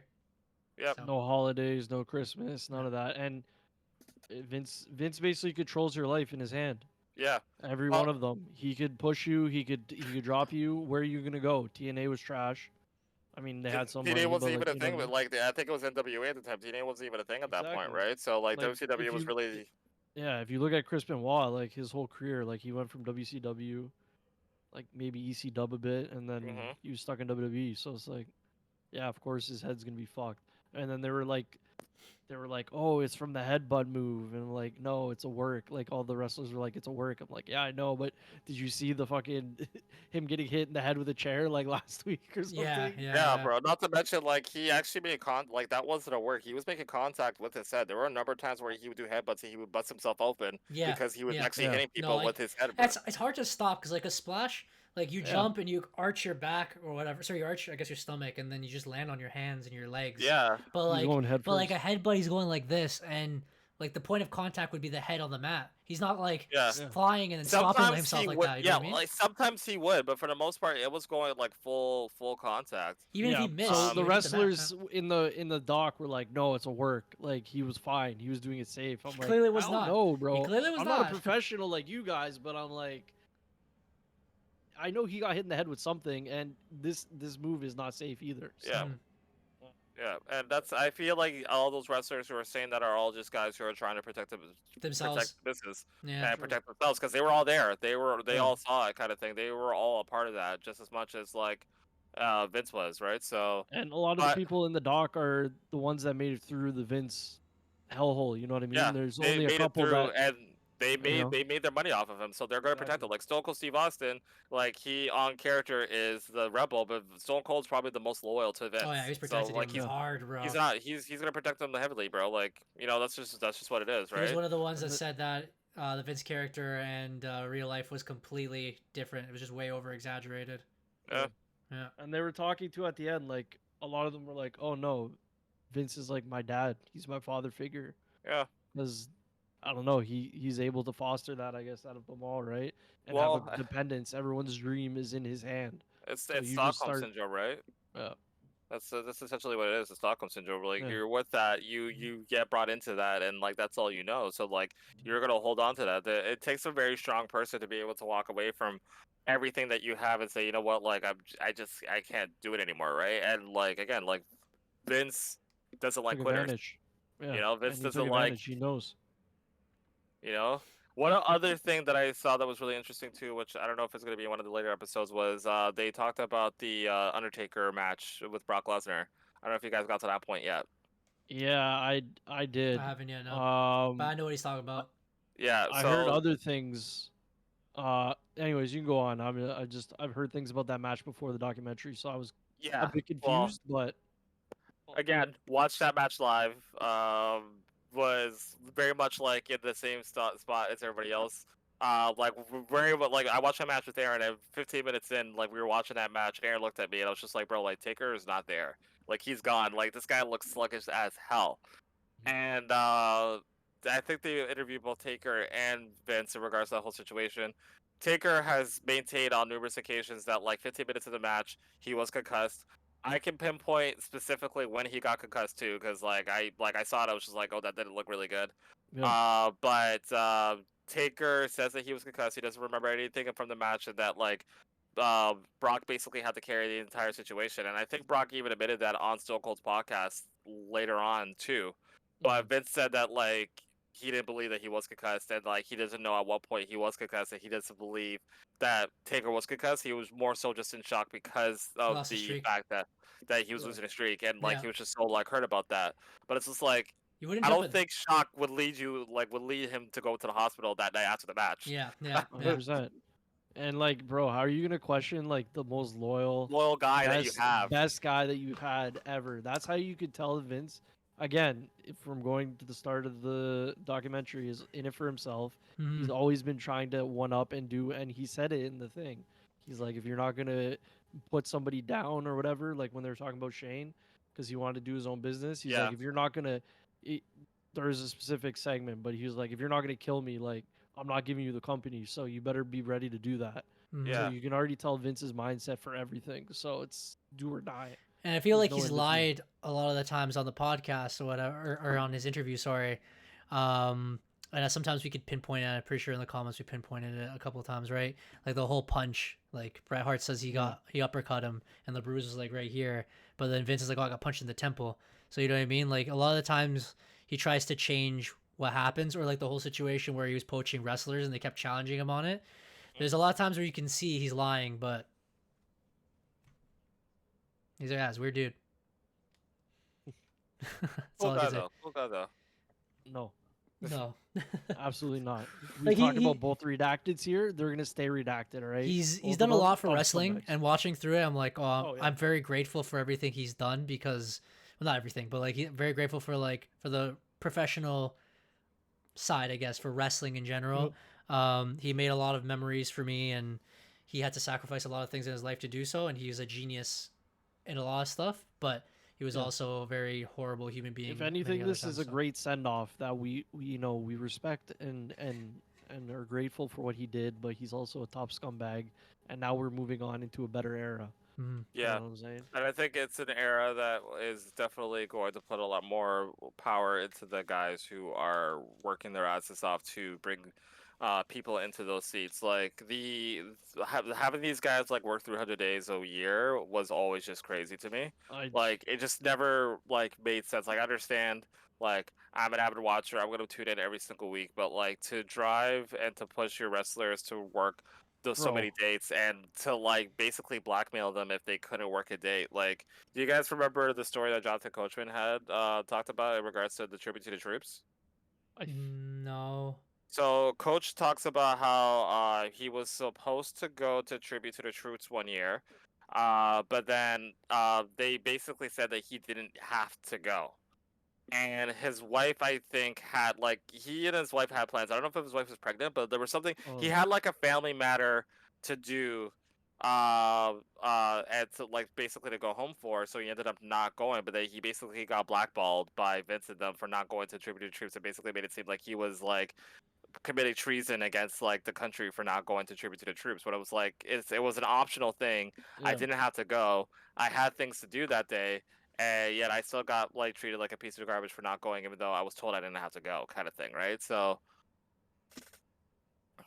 Yeah, I was gonna say that I couldn't even imagine, bro. Like, even trying to like just do my job or whatever, and then go to the gym, and then like for like 2 days a week is like stressful, bro. You have to go and like get thrown on wood, hardwood every day, basically, because you're doing house shows. Then drive in a car, no plane, nothing, and driving a car is already painful enough, and then you gotta go and work out, and then you gotta go and do it again. Nah, bro, I couldn't do it. Mhm. hey, you know what gets me more than anything else? These guys have to pay for that shit. The company Yeah, wants yeah. to pay for that shit. Like these guys have to pay for this shit themselves. And yeah, like Vince is paying them, but it's like you're Not making all this enough. money. You can't like pay for these guys' travel at least.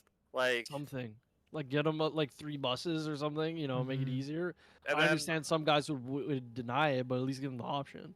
and it's on top of that too. Like again, like these guys are they're contract workers. They don't work like they're not employees of the WWE. They're contract workers. So realistically, they should be allowed to work wherever they want, whenever they want, to whoever they want to work for. And yet Vince somehow was able to like scam them into basically signing their life away working for WWE. Which again is why like when CM Punk left, like it was such a huge thing because he understood like yeah, like I own my name, I own everything. Like I could walk out of this and like I'm going to walk out of this unscathed, and he basically did, and Mhm. also sued the company for like treating him like shit. And it's like not many people have the wherewithal to be able to do that, especially knowing like what Well, you are able to bring and what you are actually able to do, kind of thing, right? So they were talking about that in the first or the second episode too, where the uh, Jesse Ventura was trying to make a wrestlers union, but Vince like shit on it and yeah, basically like blackballed everyone to come to the show. Mhm. So like they were even trying to do it back then because they knew it was bullshit. But like everyone's loyal to a fault to Vince because yeah, if you're loyal to him, you get you the get the top perks. spot. You You get get the the perks. You get the perks. top spot. You get the So money. You get you could see why Vince is so twisted in what he's done, Oh, that's why we and called Hogan especially a rat. recently, bro. What? So that's why we called Hogan a rat in the chat. oh yeah. Oh Remember? yeah, Because the first thing yeah. he did, he's like, oh, I told Oh, Vince what, did immediately. he snitch? Yeah, he He's a snitched. snitch. Yeah, He yeah, snitched yeah. immediately. Sorry, that's what it was. Yeah, that's what it was. Sorry, I forgot who was the other wrestler who said it's like, oh yeah, he has like Hogan ratted him out so quick. It's probably the other guy. I don't know. Maybe it was Tony Atlas. Tony Atlas. It was Tony no? Atlas. Yeah. Dude. But yeah, all in all, it was a good documentary. I feel like it was a bit overhyped, but maybe I think that's just the whole you point know, because wrestling I think fans just do that all the time. I think yeah, Raw's going to Netflix and everything. yeah, I would say it was overhyped because I don't know. I feel like again, like this documentary was really meant to like hit like a bunch of casual fans. So like Yeah. again, like for us, like we know all this stuff. Like the amount of times I've had to explain to people is like, yeah, like yeah, Vince did this. And he's like, yeah, and he's like, yeah, like he's kind of a piece of shit. It's like, yeah, why do you watch? It's like I don't know, because it's fun. Like that's I'm here for the non-shit, all right? Like, come on. It's for like the Johnnies and the Georges, you know what I'm saying? So they can be like, and all that stuff. So but you got to get the point through, just to show them the proof of how. We're here for the art of wrestling, all right? We're not here for this mumbo. Oh, of jumbo course, shit. and Bret Hart's an artist.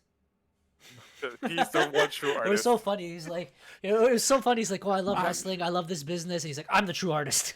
I'm the best. This is about you. I am the best. Oh, God bless him, bro. Canada's finest. That's all I gotta say.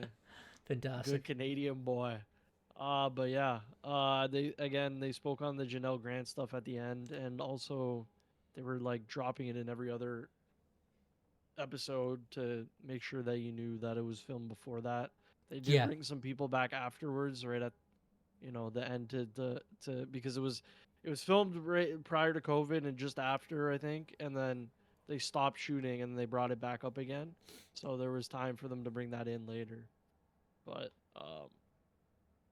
yeah, Vince tried to buy the documentary because he didn't want it to be posted. So yeah, that's how you know he doesn't like it. But all in all, it was more of just a judgment of character on Vince's part. It wasn't like this Vince McMahon did this. They played a lot of the sides, gave him a fair trial, and then let you decide as the viewer what you think of him, especially after all he's done. So yeah.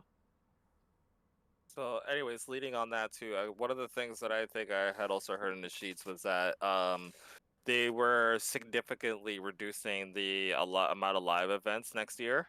Okay. So wrestlers are going to be having a lot more time. Oh yeah, actually I off. heard about that too. Yeah.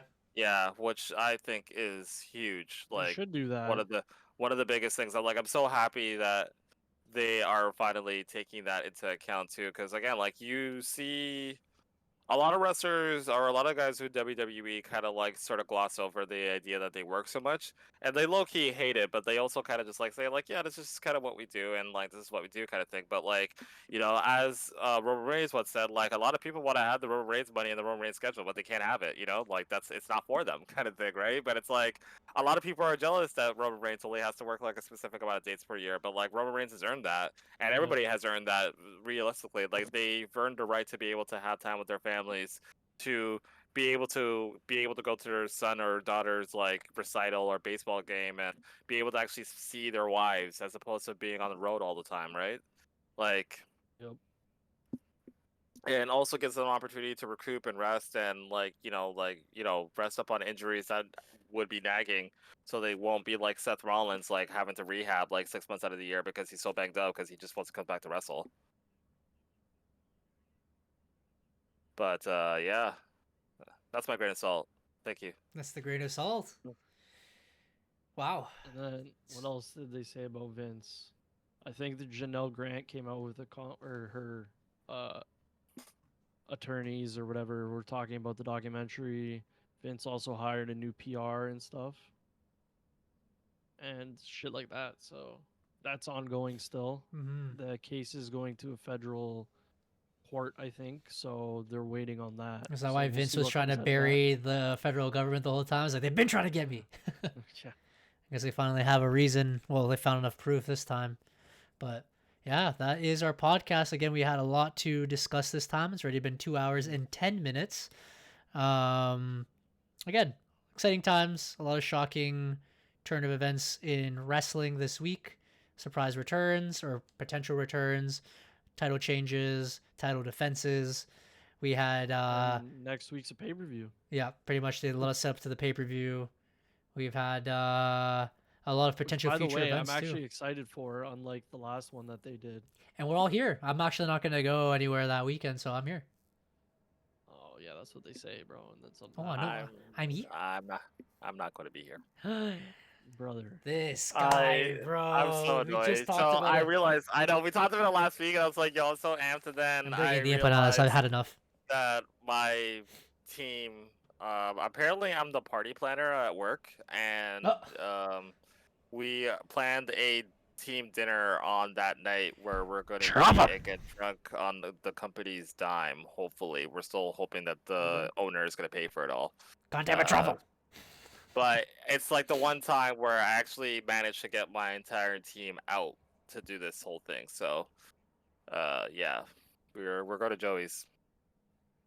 So. Could be going to Johnny's, but hey, to each his own. So yeah, but I will make sure that this is the last pay-per-view that I miss. That's what they all say. That's what they all say. I'll see you at the Royal Rumble. No, bro, I'm gonna be there for War Games for sure. I will make sure. I will mark it down. And anyone asks me like, "Oh, what are you doing this day?" I'm like, "I'm hanging out with my friends." I have Thanksgiving dinner. Sorry, guys. I haven't watched a wrestling pay-per-view with these guys since like WrestleMania, dude. It's getting crazy. Bro, yeah, because it's all been at 6 a.m. on a damn Monday or something. Yeah. Because it's in Australia or whatever. Yeah. So thank God. Yeah. Europe back to back. We'll get there. I contemplated flopping on the whole thing, but then my boss definitely would have blackballed me. It probably took away all my patience, so I can't have that. That's crazy, bro. That sounds like a Vince McMahon type thing. She's very much a Vince McMahon, bro. Drop him. Documentary time. She's very much a Vince McMahon. I hope we're watching this, Rima. But yeah, I guess that's it. Hold on, Matthew's been summoned. Thanks. He's been summoned. Oh, yo, Matt, you ever get like Yeah. a pimple underneath your beard? Yeah, it's awful. Bro, it's so terrible. Like, I feel like I have to shave just to get it, and I I think don't it's want to. like No, 'cause ingrown it's even hair. worse. I believe. It might be That's an why. ingrown hair. That's why Yeah. big deals. Anyways, whole different If you ever got a conversation. pimple on your nose or in your nose, that's the worst. Oh yeah, I've had it on my Feels nose, not like in your my shit's nose. swollen, bro. Like, These are the after hour talks, guys. Oh yeah, right. We're still live. Anyways, no, yeah, my this is- beard's just dry, and that's it, bro. I can start a fire. Yeah, with it. I gotta put some oil in it. I have. Anyways, yeah, we're done here. Yeah, we're done. Okay, Eric, wrap it up. Okay, it's been your boy Eric Curiosity. Oh my god, this is Matt for you to see. This is Derek from the Extended EMFC channel. And you guys will see us very soon again. We'll be back. Matt's won this week, but you know, we'll be back stronger than ever. We'll see you guys next week for the podcast and whatever other streams, because we're gonna be back to gaming as well. See you guys next time, and I'm gonna go watch some documentary. Peace. Later.